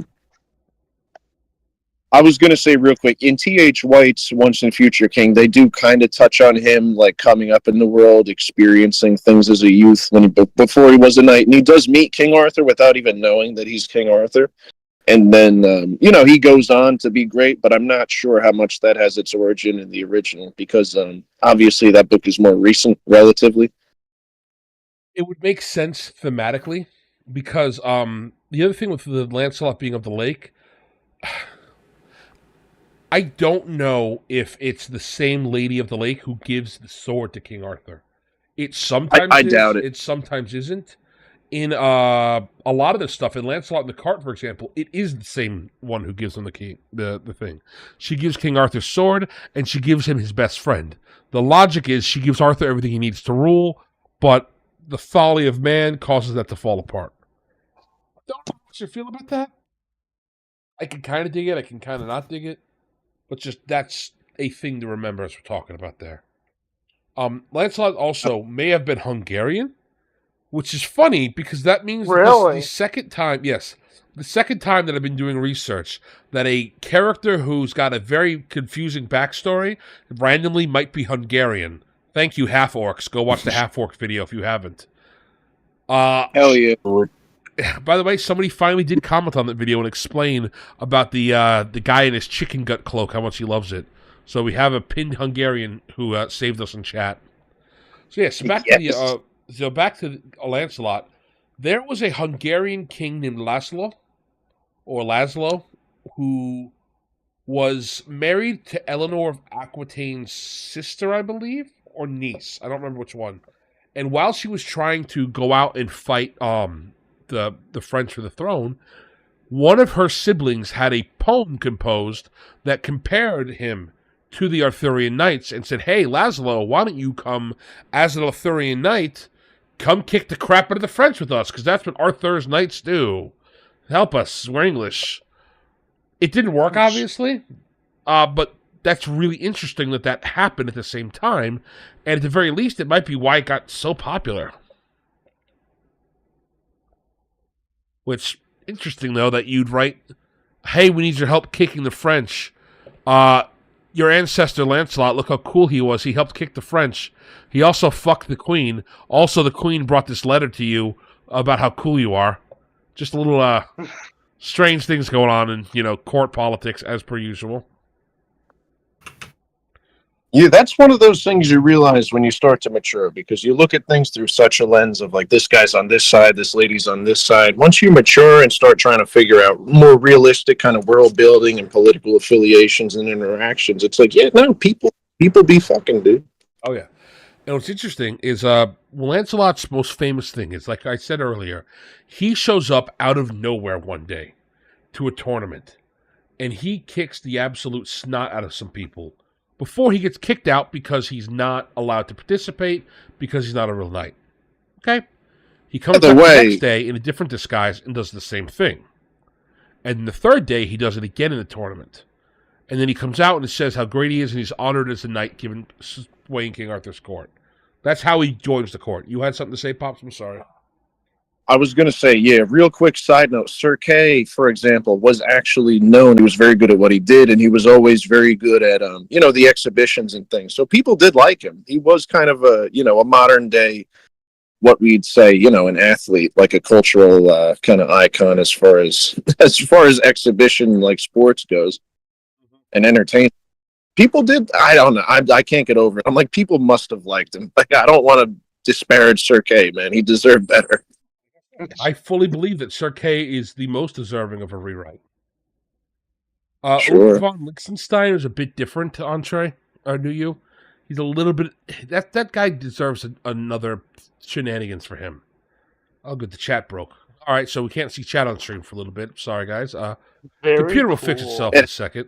Amazing. Anyway, well, let's continue with Lancelot. So Lancelot shows up and kind of steals everybody's thunder. He steals Tristan and Isolde's stories. He steals Percival's story. Go ahead. Is it Tristan or like Tristram? Because I've heard, I might know who you're talking about. I always heard it Tristram. It's both. I'm sorry. It's just Tristan, Tristram, Tristrain. They're all the same character. Okay. I don't know, Pops. At this point, I don't understand why you're like questioning why one guy has 3 different names. Well, he's terrifying. Well, there's Galahad, so I don't want to hear it, bro. Yeah, Galahad and Galahad. Yeah, I got me there. I can't even argue with that. That's prime logic. I can't even. Yeah. I was gonna say, does he steal too much of Percival's? I thought Percival mainly gets Galahad steals Percival. See, here's the thing. Originally, when Lancelot shows up, he steals half of the stuff from Tristan with his love story and all that because that's what becomes him and Guinevere. Before then, though, they need to show Lancelot as being worthy. So Lancelot steals the Holy Grail quest. But then they realize, hang on a second, Lancelot sucks as a person. He's helping Guinevere commit adultery. So we can't have them. That's why his son, Galahad, needs to, be given the glory here. Yeah, gotcha. That's one thing I wanted to mention before, like how I said, like, Percival was the original and then they changed it to Galahad. It's like, maybe it was because they wanted to really, I'm totally theorizing, but maybe, writers wanted to really drill home the fact that you could be, you had the slightest little sin on your resume and like the Holy Grail was beyond your reach. Like you had to be very pure. Mm-hmm. So they might have changed to a guy who was, literally a Mary Sue, like a guy who was without sin, like a Mary Sue in the Christian interpretation, just to make sure, like, hey, if you want the Holy Grail, you've got to be perfect. It's just kind of how it is. But once you've achieved it, it can do all these great things, which Holy Grail, the Holy Grail, it's got a grail. So Lancelot does a lot of stuff. I mean, a lot of stuff. He kind of becomes a rash at this time, where he just shows up in people's stories and solves their problems for them. It's a little annoying. It's like a sitcom. It's like, and here's Lancelot. Lancelot walks in the door. It's the audio. Is this a crossover episode? Yeah. Like there's the pause for the pause for applause. Yeah, like the Fonz. Exactly. Yeah, exactly. That's That's what I'm exactly saying. what I They mean. literally pause for applause in the stories about Lancelot at the time. There's a tale with him with Sir. Gosh, it was one of the lesser knights. I forget which one. Was it Lucan? Where they were traveling on a road, and some archers come out and start opening fire. Sir Lucan jumps off his horse and hides, while Lancelot charges them on his horse. He then jumps off of his horse and like beats the archers to death. Because even though they shot him and shot him in his back, he ran past them and circled around them to get to them. They just couldn't hit him because he was that good of a knight. And I'm sitting there, you're reading stuff like that, you're like, man, I just want to smack you, Lancelot. They like you. The authors like you too much. He also might be Arthur's kid. He also might be Arthur's nephew. Really? Because once again, yeah, because the earliest versions of the story have him like that, but it's supposed to be a heroic figure. Everything weird. So you got to remember Ways that I can try and reconcile Lancelot, getting away with. I can, not really blame him for doing his deal with Guinevere. But if Arthur was his dad and he started banging his own dad's mom, I can't reconcile that. So I don't want to believe that story. This is the first I'm learning of it, though, because all I've heard of are you telling me that you don't want a Oedipus situation? It would be perfect. It's literally like Greek mythology. It's all coming together. Come on. that wouldn't have been it to begin with. Guinevere would not have been his mother regardless, because Arthur, definitely Arthur probably had women throwing themselves at him, and he fell in love Well, with we know this. I mean, Morgan Le Fay threw himself at her. That doesn't mean... No, other way around. She threw herself at Arthur. I mean, to be fair, Arthur also wanted to do it, but that's besides the point. But yeah, that's what I mean is Arthur was definitely out questing and also, picking up some sides. The same way that we see with Humerart, the father of the mixed race Arabian Baghdadi, whatever he was with the spots on him. Gotcha. But, yeah, I mean, when you go out for over a year and you're a dude and you're a grown man and you're an honorable guy, people like you because you're kind of a celebrity for the time. You're gonna get women throwing themselves at you. So I can't. No, definitely. I don't think Guinevere was incest between her and Lancelot, but I mean, if Arthur was technically his dad, I wouldn't totally rule it out of the realm of possibility. I think I'm back. So yes, hi guys, sorry about that again. So I think going off what was said, the I banged Guinevere stuff didn't come about until later. And even for what it does, he's never related to Guinevere. The reason this is important is you're correct, Des. This is a Greek thing.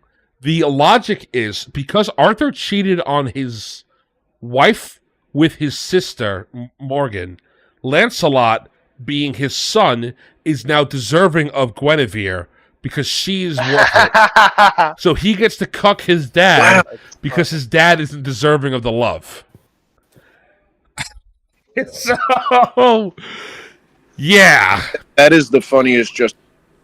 You bang your dad's wife, and you're like, you did this to yourself, bro. You shouldn't have. Dad, it's your fault. You shouldn't have been banging Auntie.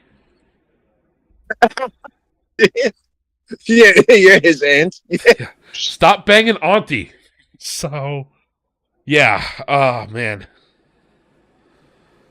I do want to say, Lancelot, in banging Guinevere, it bothers me because it's considered a good thing for most of the story. Is it? Yes. Because of chivalry, technically Lancelot banging her is a good thing. Because it's showing him as being a heroic figure. Because he cares for the woman that he loves. He cares about her needs so much. He's willing to dishonor his oaths. Oh, that's absolutely true. That's absolutely true. And it plays into the myth of, you want to call it a myth, whatever. The story of Galahad's birth was that Lancelot at that point was already in love with Guinevere. He was committed to nobody but Guinevere, right?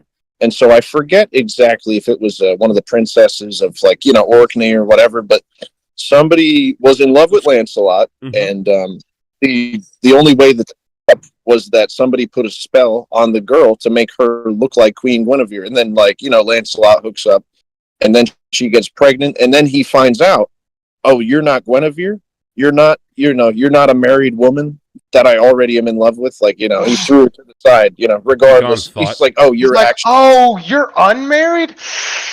you're a single bachelorette. I don't want you.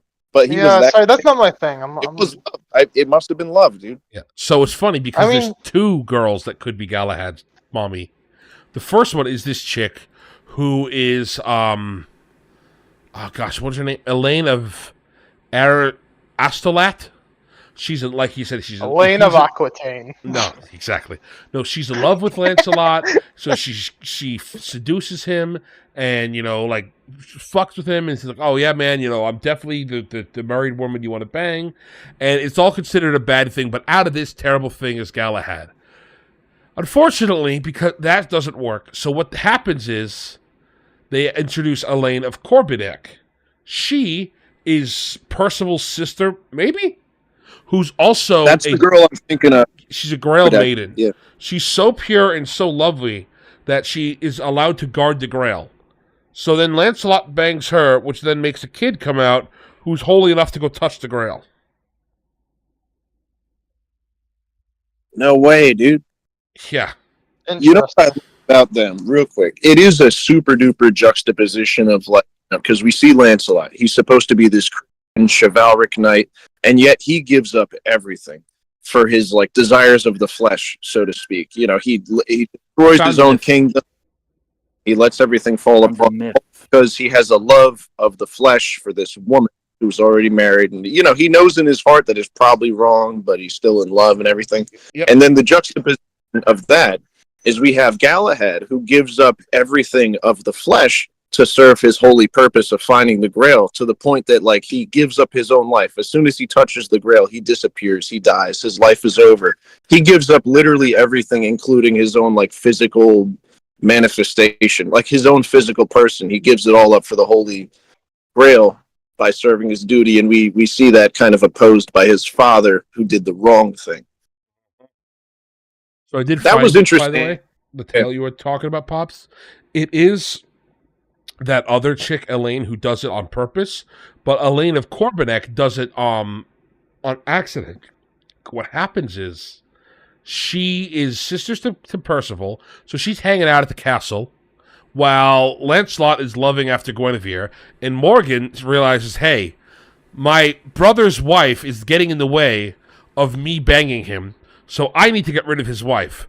The only way I can get rid of his wife is if I cause problems. So I need to get Lancelot to do something stupid, so he thinks that she banged him. So he says that, so Arthur kills her. So what happens is she finds out that Elaine of Corbinac has a crush on Lancelot and says, hey, I got you. I will give you a potion that makes him fall in love with you.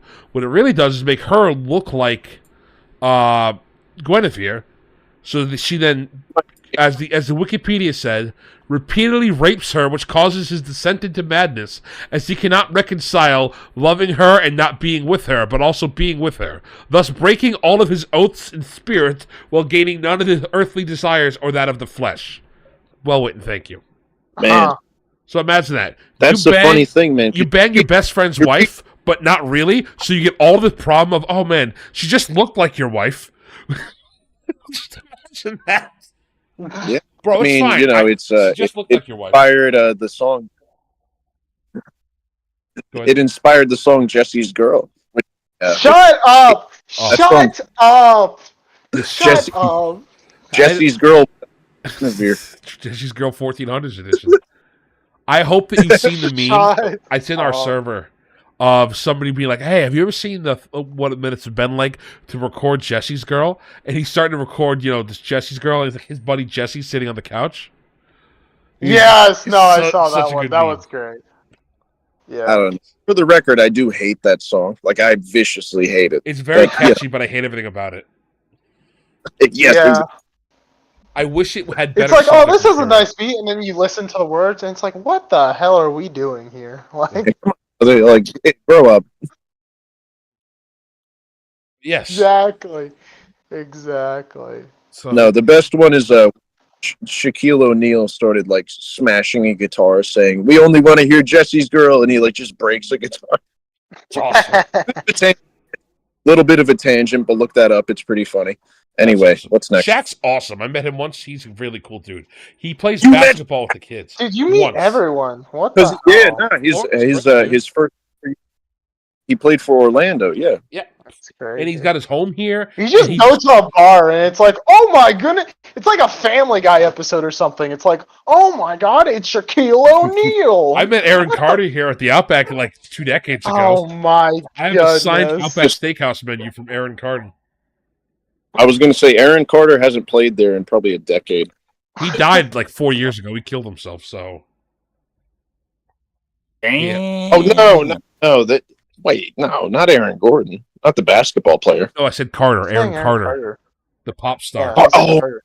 Okay, I was thinking of Aaron Gordon, the guy from the dunk contest who, No. He went. he hasn't been here for a while. Yeah, Never mind. Yeah, my bad. you're good, brother. Look, Don't worry, I know we just March- know that March Pop. Madness. I'm glad that we now know that Pops is a very big Aaron Gordon fan. He just really likes Aaron Gordon. Hey, Well, I went to school at talk Arizona. About basketball. We'll do the basketball podcast one of these days. You joke, but I fully think that basketball is one of those things that the culture around it, the way people talk about it, you probably can write a cool fantasy story using some of the way that the people go. And if you want an easy character to steal from, Michael Jordan's a great paladin who's even fallen and had issues of his own. It's a great storyline there. I forget what it is. There was a little like cartoon animated series on YouTube about like the rookies from back in probably like 2016 or 17, maybe 2015. Those rookies, like they go out and it's like a fantasy setting and they meet Kobe. And Kobe is like a sage at the top of a mountain. He's like a Buddhist. He meditates and everything. And then they meet Michael Jordan, who is it's all based on Game of Thrones. If you look up like NBA Game of Thrones, like cartoon spoof, you'll find it. But yeah, I mean, That absolutely. sounds funny.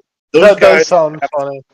character That sounds very archetypes at least, and the fact that the league is so well marketed is the fact that the media does create narratives around these players. If there's a rivalry set up between Steph Curry and LeBron and Well, I mean, of course. I mean, look at I mean, the biggest thing, of course, was during the football season, this last football season with like the Detroit Lions. Like everyone's like, "Oh my God, the Detroit Lions don't suck for once. They're in the they're close to getting to the Super Bowl. Like what's happening? It's Detroit. They're supposed to lose. Like that's the thing, horribly. man. Like, but especially with like the narrative that was going of like the comeback since they hadn't even been to for like 20 years. Like they love narratives and it works out really well. Cinderella stories, underdogs, a guy that exactly. all time they play that up absolutely, and it's part of the marketing.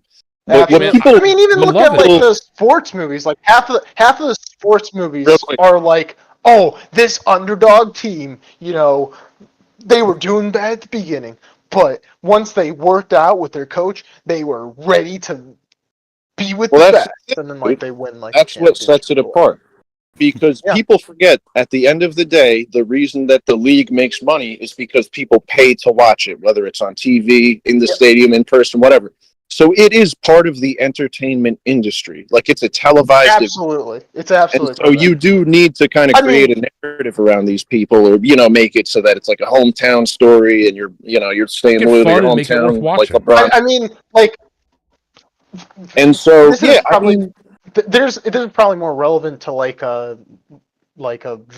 talking about maybe not about I guess sports team with a different video or something, but I mean think that you could there's use been sports like people teams in as heroes. sports since for like not even that. I'm saying like there's been sports. Like there was sports during the Middle Ages. Like you could absolutely probably. Oh, dude, that was like There was a lot of chariot. It was mainly chariot racing, from what I understand. But you could absolutely have like sports in like your fantasy setting. I mean, that's a complete other topic, and we are already so derailed, and we're gonna get so more derailed if we go on to sports. So let's real quick. Future. I just want to say real quick.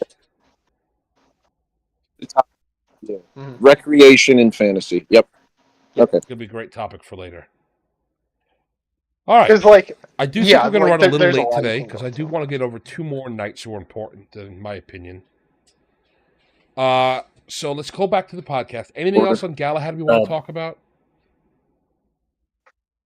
But in that case, I do actually have to go. You go? All right, I, Astro. I do hope everyone has a great day. All right, See ya. we're only going like another 5-10 Astro. minutes. So thank you Yeah. for being here, Astro. It's great to have you, buddy. Plug your channel real quick. Yeah, plug it. Yep, I'll do that.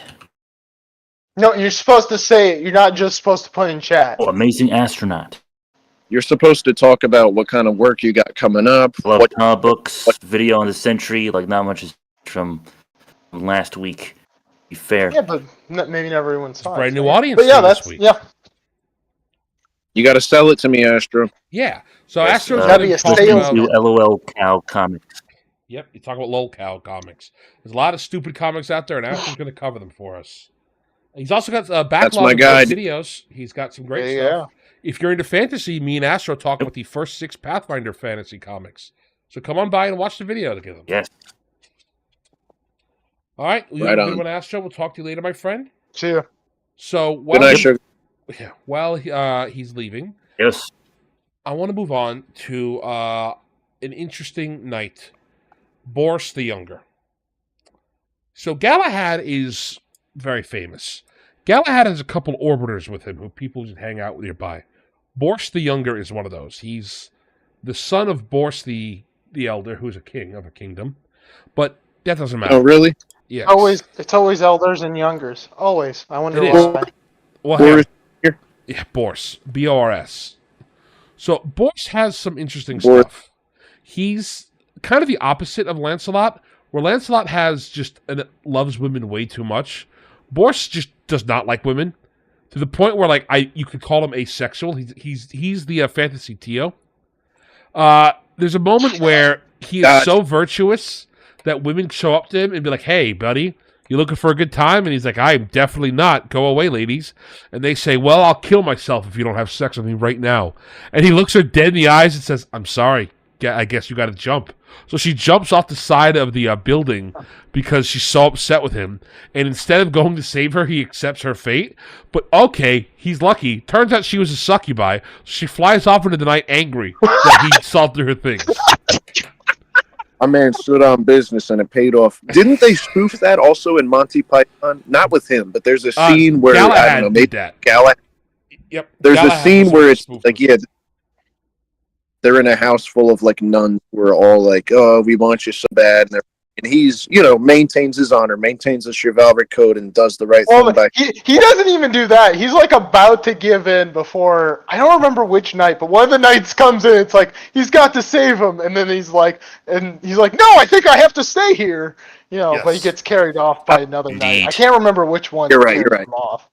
I think it was Galahad that was like, getting kind of victimized there. Wait, Astro, you're back? I think it's a bit I don't know if victimize is the right word, because I wouldn't say Into it. victimize is the right word in that case. He was in. Well, He wasn't into it at first, but he got into it very quickly. He got peer pressure. That's not fair. Well, hang on. A So, little bit of the peer pressure. I read the time wrong. oh, okay. All right. Well, welcome back. Astro, you Son of a gun. It's all right. So, Indeed. Boris has a couple more fun stories. The next thing, a demon captures his brother and starts torturing him, his brother Lionel. And the demon says, "Hey, you have 2 choices here, buddy. We're going to torture your brother here, or I'm going to go kill this woman over here. Who are you going to save?" And Boris looks at the demon and says, "My brother can take you." And he runs to go save the lady, which makes sense. Unfortunately, Lionel could not take him. So Lionel gets angry about this, that his brother didn't save him. So Lionel swears vengeance and will kill his entire family for this. So Lionel logically says, "I gotta go kill my brother." He goes to kill Boris, but Boris is just such a cool and honorable dude. He throws down his sword and says, "Bro, if you want to kill me, you can. I'm not about to go kill a family member." And Lionel's like, "Don't worry, boy. Bet. I can't wait to kill you, bro." And then Galahad steps in front of him and says, "Boy, if you want to kill your brother here who's so honorable, you got to kill me first." And then Lionel's like, "All right, Galahad, guess I'm doing a 2-for-1 special." And before he can swing, Lancelot stands in front and says, "Man, you can't do this. These guys are honorable. You have honor as well. You got to take a swing." And Boris is like, "Hey, thank you guys for standing up with me." And Lionel's like, "All right, I guess I got to do a 3-for-1 special." And then Percival stands in front and says, "Man, you got to stop this. What are you doing?" And at this point, How did Lionel's like, "I'll Monty just kill Python not everybody." spoof this? I don't know. This just sounds like it a gets Monty. better. I feel like you're telling me a Monty Python I'm not. sketch. It gets better. I'm not sure this is the real story. I want to know when this story was written. This sounds like a Monty No, hang on, it's not done. Python We're not done sketch. yet. So basically, After all that happens, they all say, basically, "All right, swing, man, swing, We're batter, not batter, done. Let swing." him finish. Oh, go ahead. bro, I got. Well, hey, I have to tell So you. it's basically like you remember Spider-Man.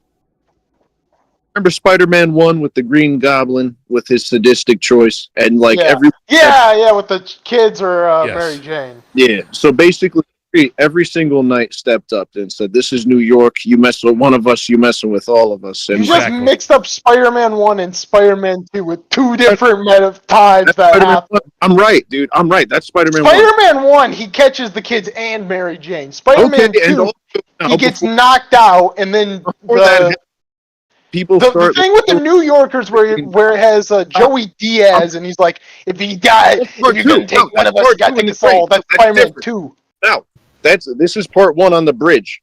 yeah, No, Pops is I'm right. right. Pops is right. I The remember this. bridge is where he catches the kids part and 1. he catches Mary Jane. Yes, he doesn't but, do but all of while that. he's there, Yes. the New Yorkers start That's throwing really rocks at Green Goblin. Oh, that's right. They do that. Yes, Pops. Oh, is right. wow. You're right. It's been a Hold while on. since Yeah. you are right. Anyway, You're so right. it I gets forgot about better. Rock. All right, so Yeah. you guys you're not ready for Yeah, how 'cause this then he ends. starts punching him. Exactly. So at this point, you're like, all right, every possible knight has stood in front of this guy and sworn to let themselves be killed.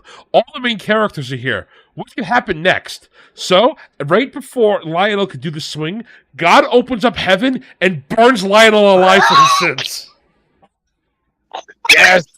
Let's go. Gives the guys a Oh, thumbs up face. and goes back to Oh heaven. my goodness. It's just like, Well, you know what? Honestly, That's so good. but I gotta say, that's Oh like my goodness. obviously it's the freaking what's it called, Ex Machina. Obviously, It's literally a Deus Ex Machina. It's But- not even- it's perfect. but the fact of the matter is, it's the Back to the perfect matter is- definition of a Deus Ex Machina. How did the worst part about this is just I'm mad that they didn't turn that into a joke in Monty Python. Because I that agree. story itself is like a Monty So funny. Python Okay, yeah. sketch. You know what I mean? but Like, man, I gotta say, dude, though, the fact that this is a world where people have great faith in God, they're devout Christians, and it's important that religion is real and God is real and the Holy Grail is like truly a holy item and everything. It does it's ridiculous, but it doesn't not totally fit the world building of that world. I agree. Like I said, I'm just mad Monty Python didn't know about it. Like they can't have known about it because that's such a perfect Boris the telling Younger us a is such a story, random it sounds offshoot like character. That's why he's not even worth talking about. You would have had to read a one-off comic kind of thing. So Boris the Younger story's True. not done though. This is where it gets really interesting.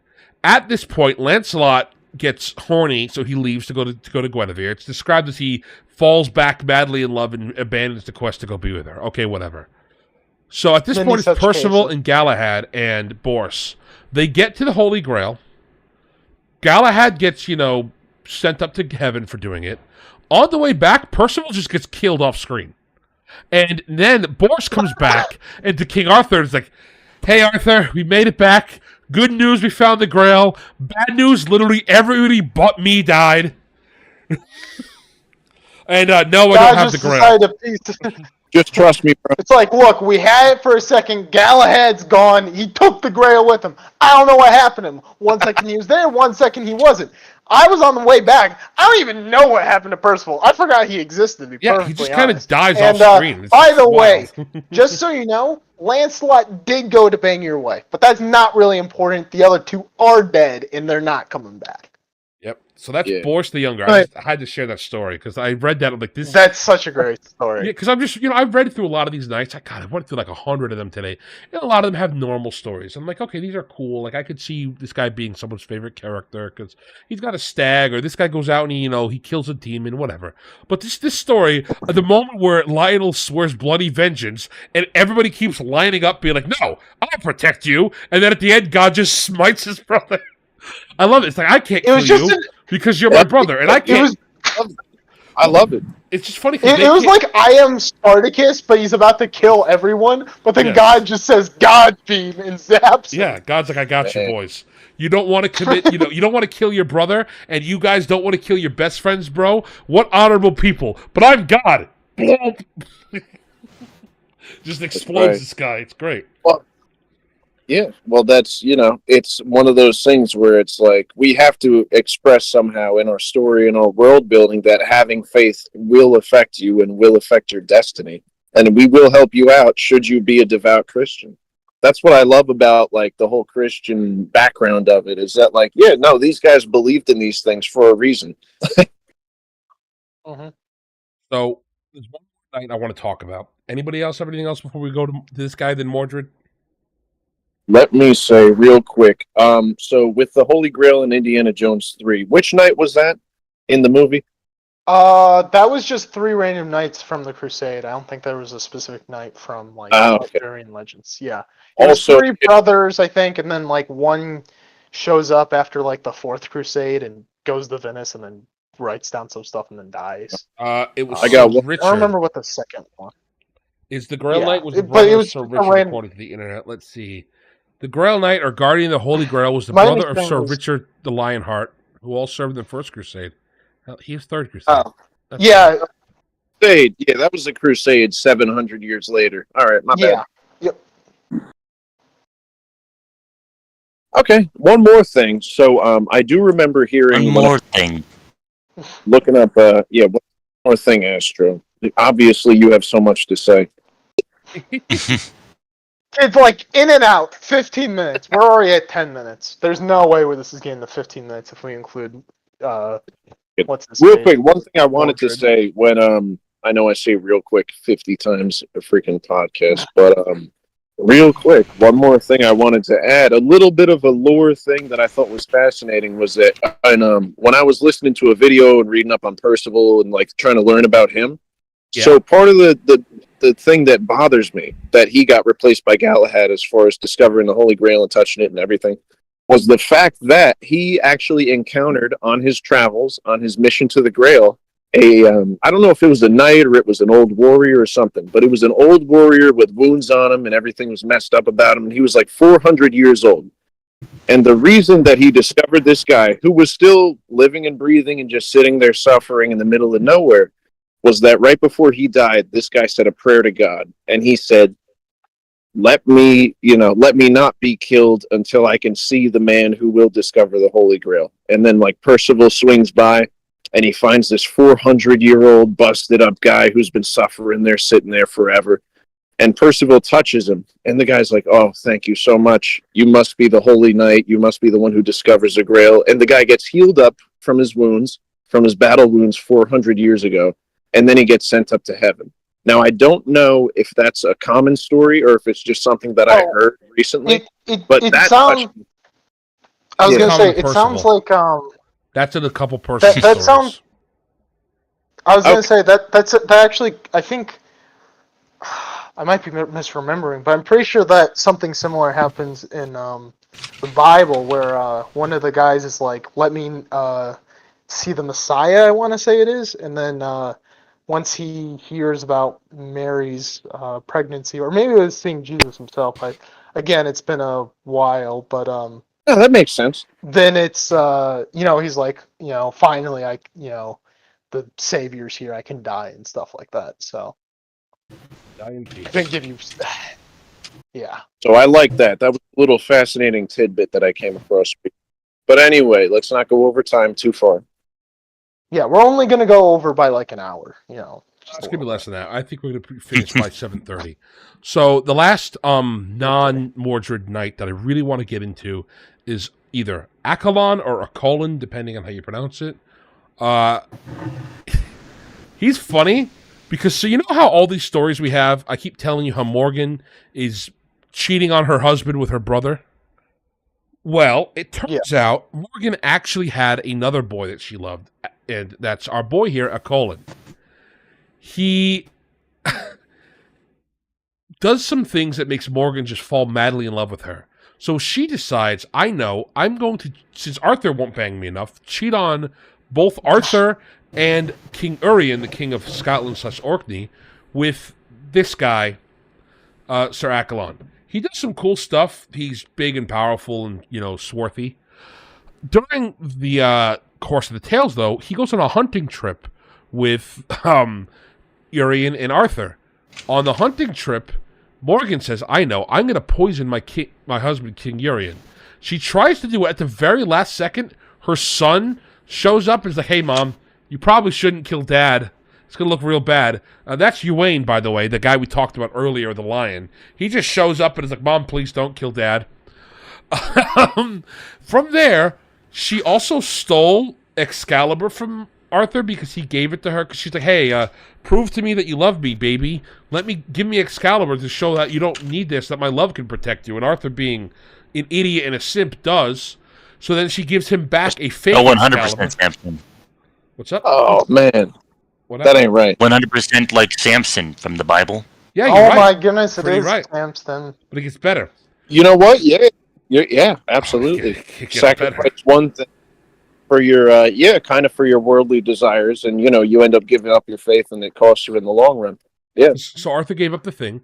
He then gives, she gives the sword to Sir Accolon and says, hey, Sir Accolon, there's a guy on the road outside the castle here. He's got a sword that looks exactly like Excalibur. He raped me last night. You better go kill him. And Sir Accolon's like, well, shit, I got this. I'm going to go fight for this pretty lady who's also my boss's wife that I may have slept with. I'm not sure. The stories aren't clear. So he goes out and he says, hey, you ruffian in the armor. Now, Arthur is in disguise because Arthur snuck there to go be with his sister. So Arthur's like, oh, shoot, who's this guy? And Morgan gave Sir Accolon some new armor, so they don't recognize each other. So they get into this huge fight. And during the fight, King Arthur's like, all right, let me pull out Excalibur. He swings it, and Sir Accolon blocks once, which shatters Arthur's sword, which Arthur realizes, oh, this isn't Excalibur, is it? And they get into a huge duel where this guy is almost kicking Arthur's butt until the helmet gets knocked off, and Sir Accolon's like, wait, you're King Arthur! Oh no! And Arthur doesn't realize that Accolon was shocked. He thought it was an opening, so he gets Accolon on the side, and as he goes down, he takes the helmet off, like, who are you, attacker? And it's Sir Accolon, and he said, oh, Arthur, I'm sorry. Morgan gave this to me. She said that she'd give me kisses tonight if I killed you, and I wanted to do it because I wanted to honor you. And he's like, oh, my sister, she's evil. How dare she do this to you? I better go, teach her what for. And he gives Sir Accolon full knightly honors and burials because he only banged his wife. That's not his wife, his sister, which is okay. So then he goes and he, chastises Morgan, and she puts her under house arrest. And in revenge, she sneaks off and throws Excalibur's scabbard back into the lake. You might say, "Oh, who gives a crap about Excalibur's scabbard?" Excalibur's scabbard is better than Excalibur. The enchantment on Excalibur is Excalibur cannot break, and you rule England. That's pretty neat. Excalibur's scabbard is, as long as you have it, you will never bleed, no matter what injury you take. This is good. This is what we call foreshadowing. Yeah. No, fellas, take notes. If there's anything you want to learn from this story, it's that both Morgan and Guinevere were for the streets, bro. Trust no bitch. But you gotta remember the scale, the crazy hot scale. I don't care how hot she is, your sister will always be too crazy for the hot scale. There's never a point where your sister should be on the, where the crazy does not outweigh the hot. Okay, it's your sister. Do not do it. It's not going to work out.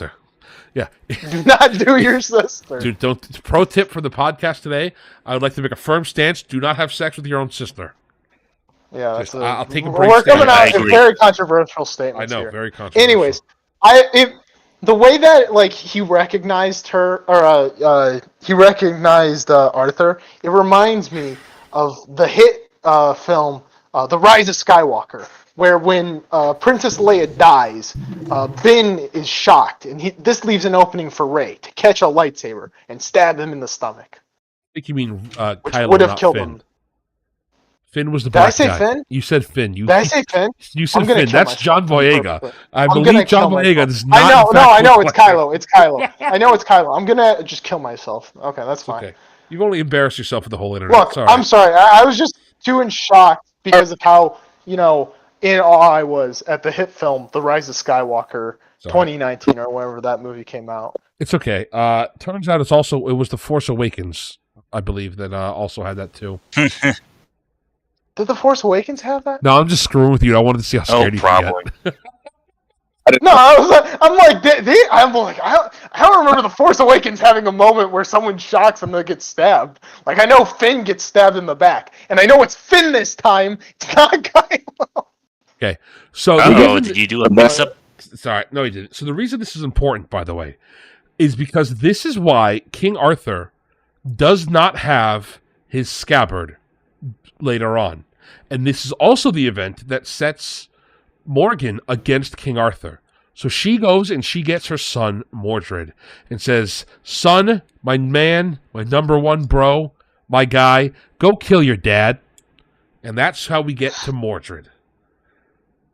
Mordred. Mordred was meant to be the greatest of all the knights. He was destined for true greatness. He was born out of a less than great relationship, though. Arthur's firstborn, the technical true heir to the king. Yep. But he had beef with every, and he was bitter. Because he was... So, let's just establish how the story goes.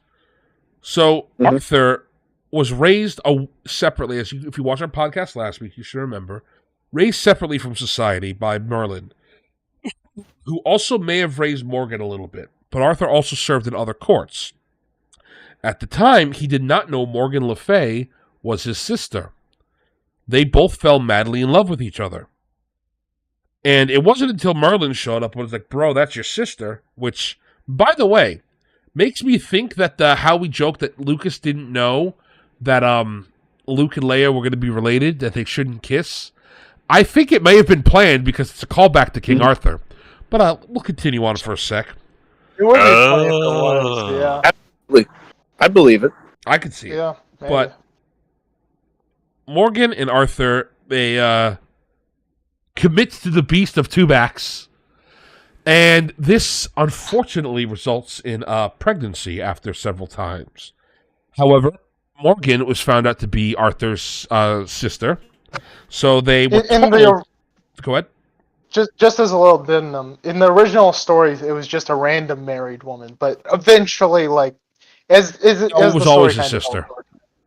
No, which from what I've seen, it originally it was Morghese, which was not his sister initially. Morghese is his sister originally. Became Morgan. Morghese is. Remember earlier? That was another name for Morgan Le Fay? Well, I know that, but I've seen some things that seem to say that it was like originally not, but then it kind of developed into that. I could be wrong, but that's your argument. That's your argument, is to say, like, yeah, but I saw some other shit that said this. Like, came to me in a dream. Because that's how you get sources. It's you see something that says something.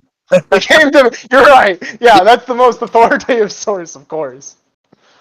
Yeah, that's one of the things that you can absolutely draw parallels of, like, kind of like the scorned, bitter, kind of disfigured, half-bred, like a weird-looking kid that has beef with his own father. We see that everywhere. I mean, an example probably would be Vikings. You remember, like, Ivar the Bone? Initially, it doesn't, from what I've read, Mordred didn't really have beef. I think there's even one where he mainly gets beef after like him and Lancelot are just like walking around, and they get a bit some seer like talks to them, and they're the seer's basically like, you two are gonna ruin everything, and it's really? Lancelot because he's banging Guinevere, that's gonna cause a civil war, and Mordred for obvious reasons that we'll get into. Mordred, he starts rubbing. And I believe he tries to deny his destiny at first, but eventually he does he's like, screw it, we're just doing that. We're going on. I think we got to establish a few things with Mordred's origin. So this is why it's important. He always, and I mean always, comes from the court of King Lot, and is the Yes. son of Mordred. Not Mordred, Arthur? of Morgan. He sometimes is Arthur's son. He sometimes, because he's the son of Morgan, is Arthur's nephew. Both of them give him legitimate claim to the throne. Right. In the stories where he's not Arthur's son, Arthur has no sons, which by default means Mordred should get the throne. This is important for primogeniture, for who gets the right to the throne, all that stuff. That is why Mordred leads the rebellion, because by divine right, he should be king after Arthur. He's simply claiming his right now. Yeah. This is super important to the morality of what he does. There's also a bit more to it as well with like, so in a lot of the stories I've seen, like after he bangs Morgan, he basically, it comes to him in a dream that basically like everything is going to go wrong since he just did it, and he's like confused about it. And then Merlin goes up to him and he's like, dude, you just banged your sister. Like, Yeah. God is not too chill with this. So, like, he's like, this is going to be a big to be issue. fair, I do want to give Arthur some credit. It's not his full sister. She's only his half-sister. Right. Because Arthur's dad raped his mom. Yes. Damn.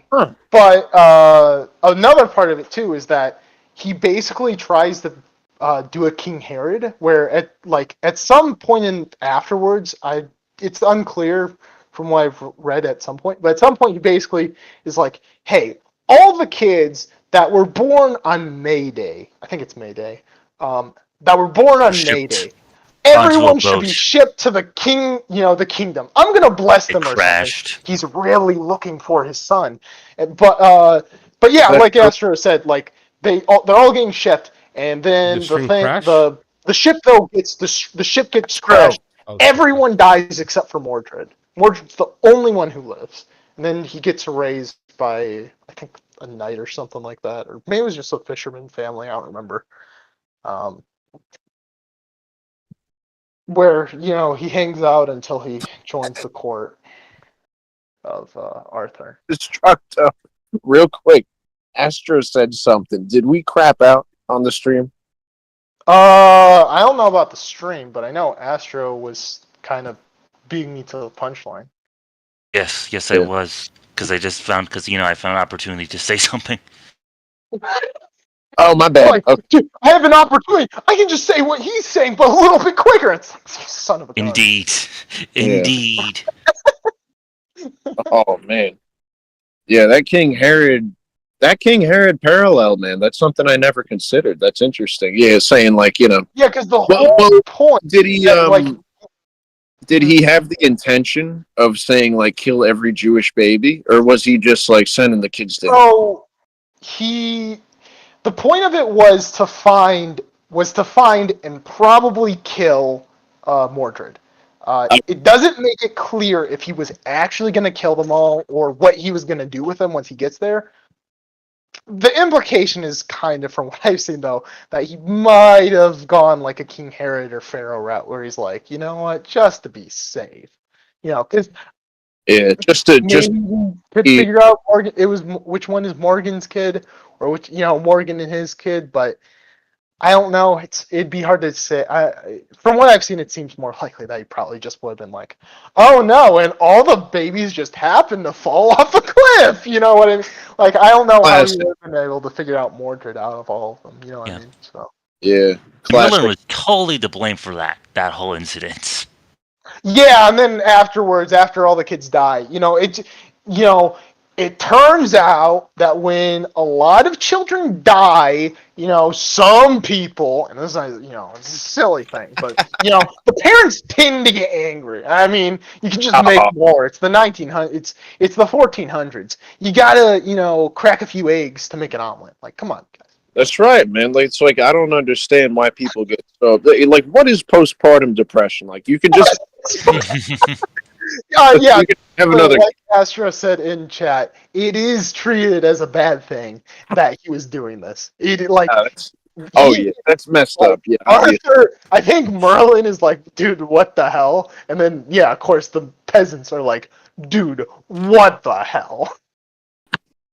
Which, interestingly, might have, you could see as like contributing to why like Mordred does get a lot of support when he like tries to take over the throne. Uh, Or just one of those guys, though. You want to get into like political intrigue in like early stories and even fantasy. The idea of like, politics and using it for power, like kind of soft power, like he didn't have a whole army behind him like his father, but he still knew how to like kind of influence people in there, not trick them into following him, but like convince people about like why he was right and why he had a right to rule and why Arthur might have been a bad guy or whatever. Like he was very gifted in that realm, and that's what I appreciate about him. It's like the manipulative kind of mentality and the skills that he had.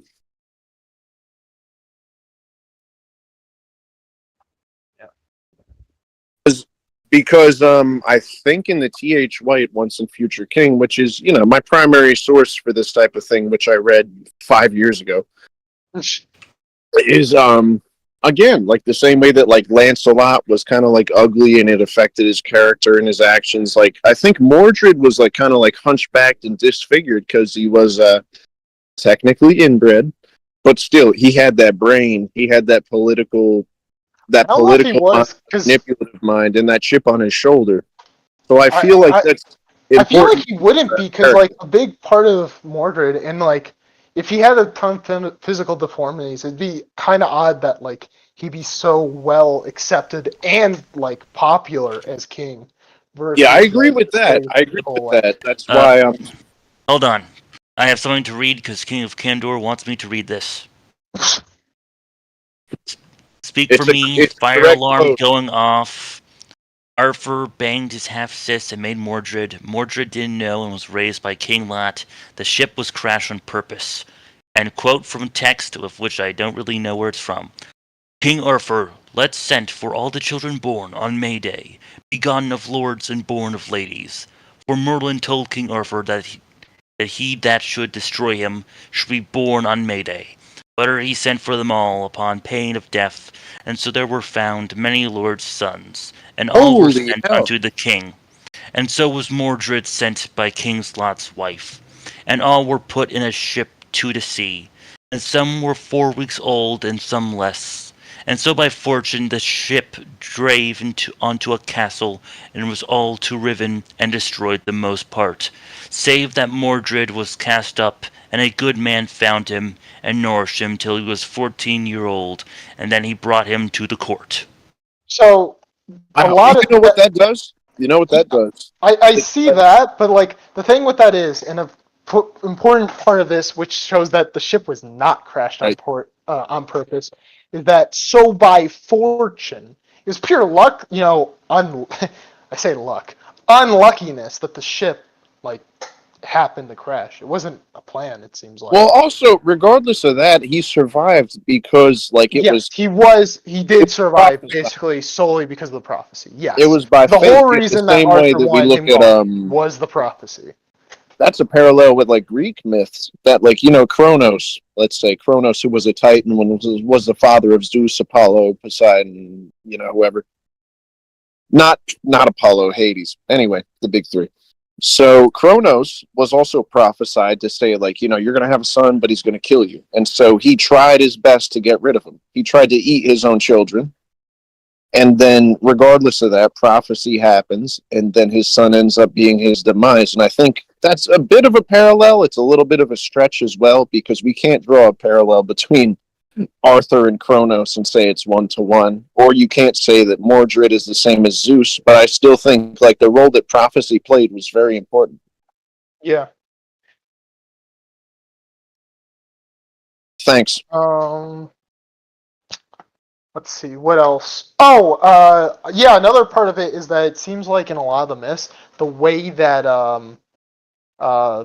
that Mordred gets power to where he's able to rebel is because he's actually appointed regent while while Arthur's either doing a war in like it seems like France at some point, or he's Amazing. having like a war because the whole Lancelot Guinevere thing. So Yep. regardless of how he becomes regent, he becomes regent legitimately, and that's when he is able to become that's where he Yeah. assumes full power. Right. And, So I takes want over. to elaborate on what's going on here a little bit more.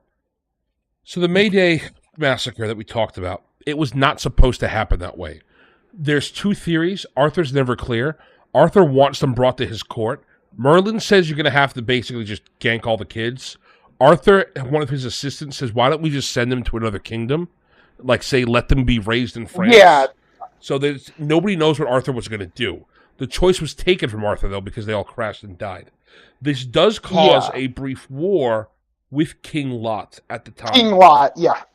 This is Because important. King Lot, yeah.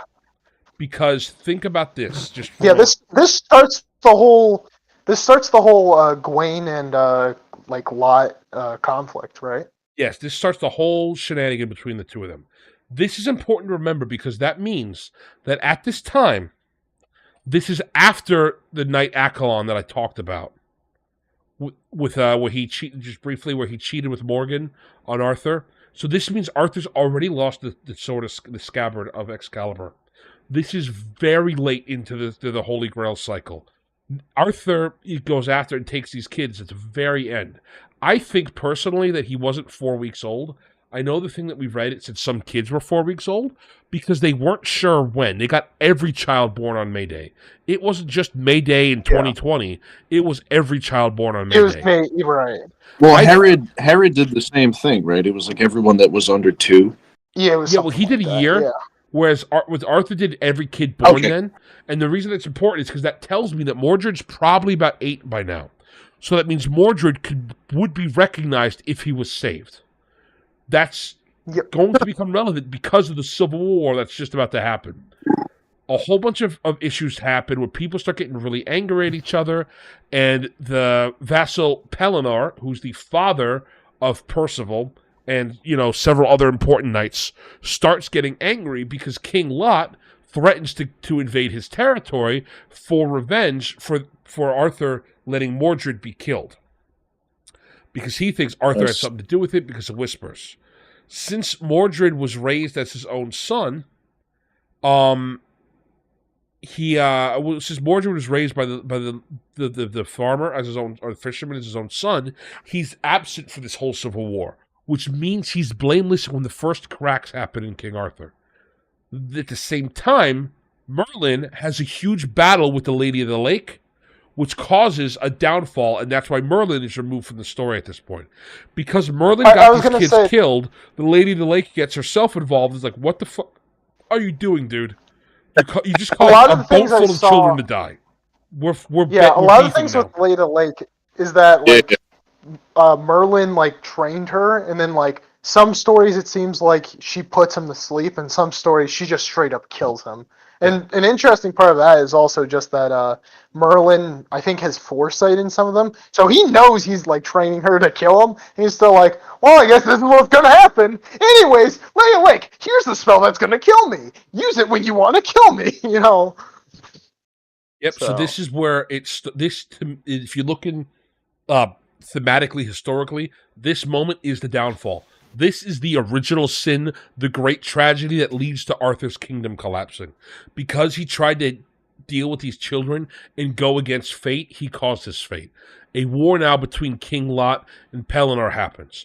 This war in King Pellinor. Wow. This war splits the realm in half. So Arthur has to side with Pellinor. So now he has to go kill a lot of his own knights in the battle with King Lot. So then he eventually does kill King Lot. Now his sister is, in charge, so one of Lot's children is put in charge. And who happens to show back up at this time? This is when Mordred gets reintroduced to the picture. So he gets to be brought over. Mordred is now noticed as the tallest among them. He's huge, the size of the half giants, like Brunor. He shows up there and he joins King Arthur at the Night of the Round Table, and Mordred is shown as being much, much more violent, but more cunning in his aspects. For example, he goes on a quest for King Bagdamandius, who wants him as one of the people who was who helped Arthur in this origin story. I think he might be King Bagdamandius kidnapped one of the ladies in waiting to marry her, and he was like Arthur's uncle or something like that.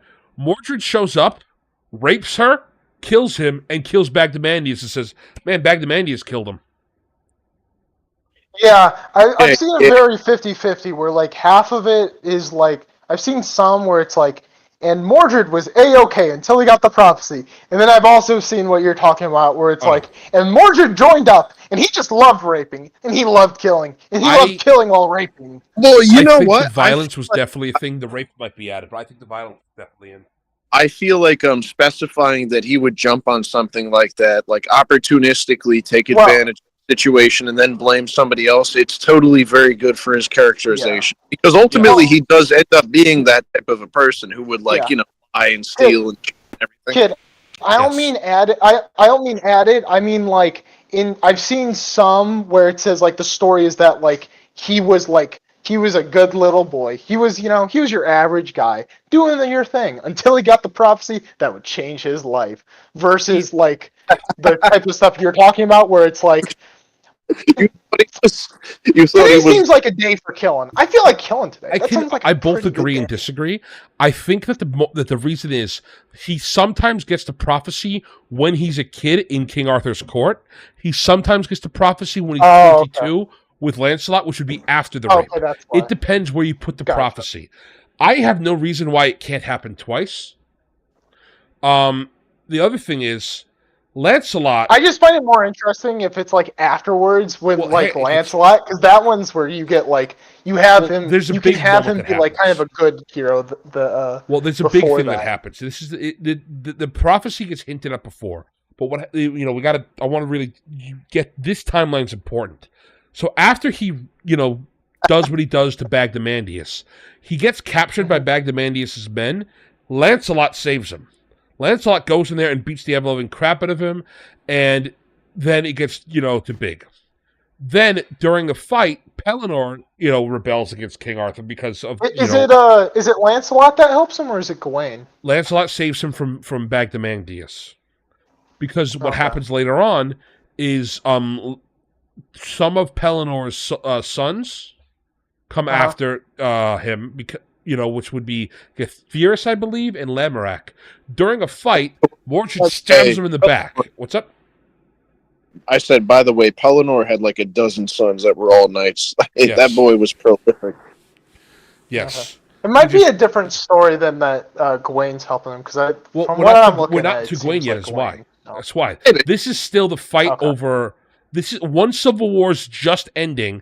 Pellinore's getting ready to have another civil war because he's so angry at what happened. Because Lot gets killed, then Pellinore says, "My son's we deserve more. You made us kill Lot."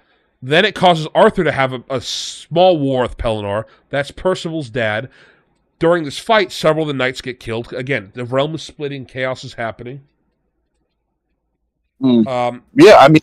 One of Pellinore's titles was like the Killer of Lot, right? Well, yeah. So what happens is after this point, Lancelot takes Mordred as his squire. This is for the next major war that starts. Okay, goodbye, Astro, for real this time. This is when the next major war starts. This is the war against Pellinore and all his knights and stuff. This is a lot less brutal because this is a much more of duels and fighting like that. But this time. This is when a lot of the Mordred gets his best kills, if you will. This is when Gawain and him starts training. This is when Lancelot basically goes around and convinces people to join him and stop fighting, which is what Mordred sees, and they gets Lancelot as this heroic figure. The war is almost over. This smaller civil war. At the time, there is a story that they say, hey. Lancelot learns about a monk who can predict who's going to kill Arthur and who's going to show what's going on and those who will betray Arthur. So Lancelot's like, hell yeah, we need to go get this knight. He tells Guinevere, hey, I'm going to go after this knight and we're going to bring him back. And he's like, great idea. She said, great idea. Let's tell Arthur. They tell Arthur. He loves the idea. Perfect. So him and Mordred go get the knight. They go get the monk. This is the story that you're thinking of, Des, where the monk starts telling them their prophecies, specifically what's going on. Yeah. And Mordred just brains him and tells Lancelot, hey, when we go back, tell Yes. my dad, I guess, that he was dead when we got here. And Lancelot's like, well, that's not going to work. So they go back there and they do lie to Arthur. However, Lancelot confides in Guinevere and says, look, man, this guy said that Arthur's going to kill me. He's going to kill you, and he's going to kill Mordred. That's what the prophecy was. The guy's dead now. We got to get out of here. So this is what starts the Lancelot situation. And while Lancelot's situation is going the way it is, Lancelot gets sloppy in his usage and the way he deals with Guinevere. This leads to them getting caught and the Guinevere situation happening. So then Lancelot's fleeing in the Civil War, and that happens. Lancelot is eventually caught and killed. Guinevere's nearly killed. She's almost executed. She's not fully executed, though, because Arthur could have convinced to spare her. But at this point, Morgan uses her magic to find out from the witches Mordred is her son. So she lures him over, and now she's ready to get her revenge. And they reveal to the whole people that Mordred is the kid that Arthur tried to kill. Mordred is here, and that's what starts the final fight. Mordred, the whole time, has been just brutally killing different knights and braining dudes and all this terrible shit. And now, here we are. The great civil war that happens. This is when, depending on the story, sometimes it's loyalists, sometimes it's the Saxons. So whoever it is, Mordred comes in and has a big fight with Arthur. And Arthur no longer has Excalibur's scabbard. He only has Excalibur. Yep. So after a huge epic battle on the plains of Salisbury, which is where Salisbury steaks were invented, the fight is done. Arthur kills Mordred, and Mordred kills Arthur. Well, first things first, Mordred kills Gawain.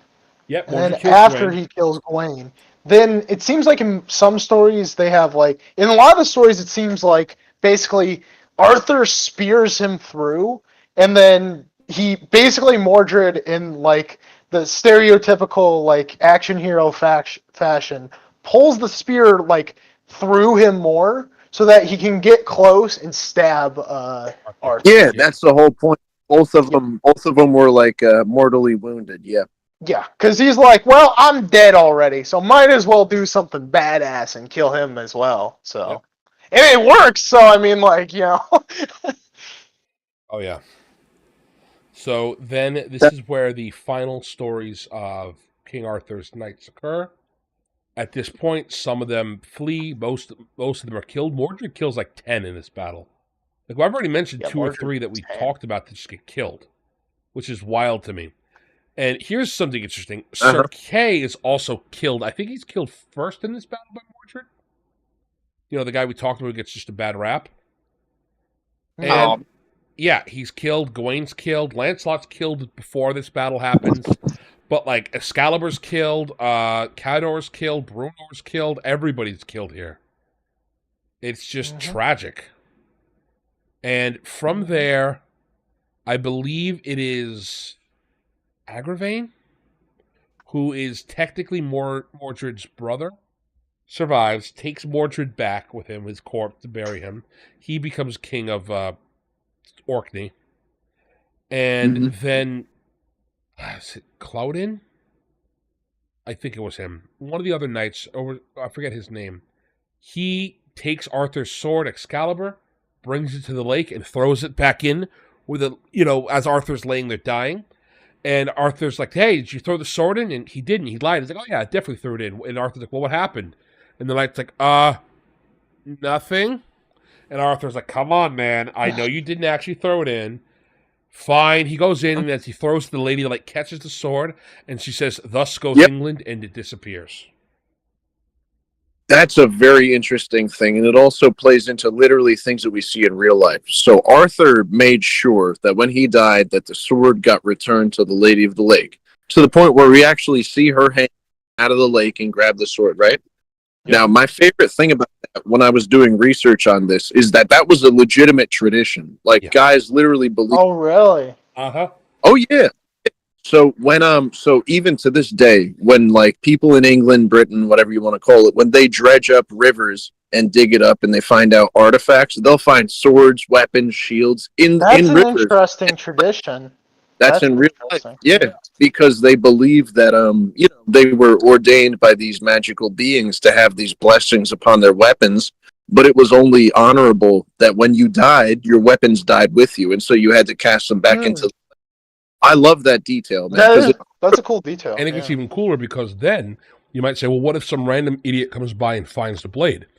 That is built into it as well, because that means, you were destined for this blade. That is why I gave it to the lake, so it could give it to you, apparently.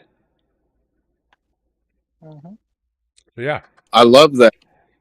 So what if Excalibur was owned by somebody before Arthur, and the Lady of the Lake just happened to be there to make it famous? It definitely what if it was already there? It's from a noted as Roman that. warrior or from somebody? Well, here's the fun thing. Hmm. If you look at the histories of Excalibur, the theory is it's owned by Constantine. Yes, that Constantine. He charged it with God's holy juice. Really? The battle of oh gosh, what was the battle? I'm having a stupid moment, Des. The battle with the shields, Malevian Fields. The one on the bridge. Malevian Bridge. Malevian Bridge. Oh, Malevian Fields. Probably Malevian Bridge. I don't remember, but it's the 'cause battle the where they famous paint battle Cairo he on has, the shield. I'm pretty sure, is a bridge. Yeah, it's the Malevian Bridge. He paints the Cairo for that's Christ the on his shield. Malevian Bridge. Yeah, that's the sword Constantine used in that battle, allegedly. And that is why it becomes famous, because after he dies, one of his kids gets it, and it gets transferred down, and one of them ruled over England at the time. And when they were done ruling England, they threw the sword into the lake, and she got it, and she's like, wow, this is a holy enchanted artifact. I better save it for the next king. Wow. That's so much better than living in like the Northeast and having zombies come out of the Hudson River. Yep. Mob victims. There's a lot of bodies and guns down there. Oh, yeah. Hey, mob zombies would be pretty cool. Yep. So, yeah. True. Fair enough. So that's our 2-week special on King Arthur and his knights. We're going to come back to this topic again in about 3 weeks. We are covering the King Arthur book. Go ahead. Oh, yep. I would just like to point out, you were like, 30 minutes. We'll be done by 7:30. I was closer to being correct. Yeah, but closest to the record. Yeah, fair enough. We had fun. So, we're like 10 minutes off, and you're like, well, 7. We're still not at 8 o'clock. It's like, well, pretty close. When you said that, it was sometime between 7:09 p.m. on the East Coast. 7:09. It was like 7:09. Yeah. So it's been at maximum 41 minutes, and so you're technically wrong, nerd. Oh, shut up! I meant to. You Nerd. Get his Chat, hit him with a brick. Chat, send a brick emotes. Get him. Get him, chat. Let's do it. Here, have a brick wall. All right. So, with that, I would like to formally announce that the next thing we're going to be talking about next week. Should we announce it, guys? I don't know. Might as well. Yeah. Book club. Well, book club's in a few weeks. Book club. Good, man. Anyone wants to join the book club? We'll talk about it. Give a little detail about what the book club is and how we're going to handle it. All right. So, in a few weeks, we're going to be going over the first book club, the first of the month. It's about 3 weeks. From there, we're going to this time, talk about the first book of the Once and Future King. That's The Sword and the Stone. If people chew through it and we get a lot of support, we might go through the second book as well. Otherwise, that's the first book we're going to go through. So that means the 1st of May, we're going to talk about, I guess it would be May Day. Yeah, so we're going to talk about that book. We're going to go through the history of it, go through our thoughts on it, and have a book club session. Please read it. Please talk about it. There's a book club role in my server. Please come join it and read about it with us. Post questions and post ideas. Next week, though, a week from today, we are going to talk about the Fallout TV show. I've seen a lot of hubbub about it online. I've seen some people who have stupid opinions on it. I've seen some people with correct opinions on it. I've seen some people who don't understand that stories move forward and that things can change from the past. This is not a retcon. Oh my goodness! It's not a Real quick- retcon if they moved it forward. It's a retcon if they said the past is different. Go ahead. What network is it on? Amazon? It's on Amazon. Amazon. All right, maybe I'll think about it. Well, I'll make sure to watch it. There'll be. Is it just the 2 episodes by next Friday, or will there be another 2 I need to watch? there's all 8 out, and they're an hour each. Oh, they're all 8 out. Okay, well, I got my. Yep. We'll see if I have time. Those of you who want to participate, I will be showing. We will find ways for people in the server to watch it. People whose houses you can visit, maybe digitally. So if you wish to come join us for that, join the server and ask for the theater control. We'll be showing it and talking about things there. From there, that's going to be next week's topic. I want to really get into a deep dive on it. I like Fallout a lot, and I think that it helps for people to kind of know what's going on with it. Otherwise, you all have an excellent day. Thank you for joining us for streaming. This is probably the longest one we're ever going to do. I know EFAP goes longer, but I don't want to go that long. Otherwise, And also, they're gay. yes. E-gay. E-fat, more like E-gay. Oh, Yeah. got him.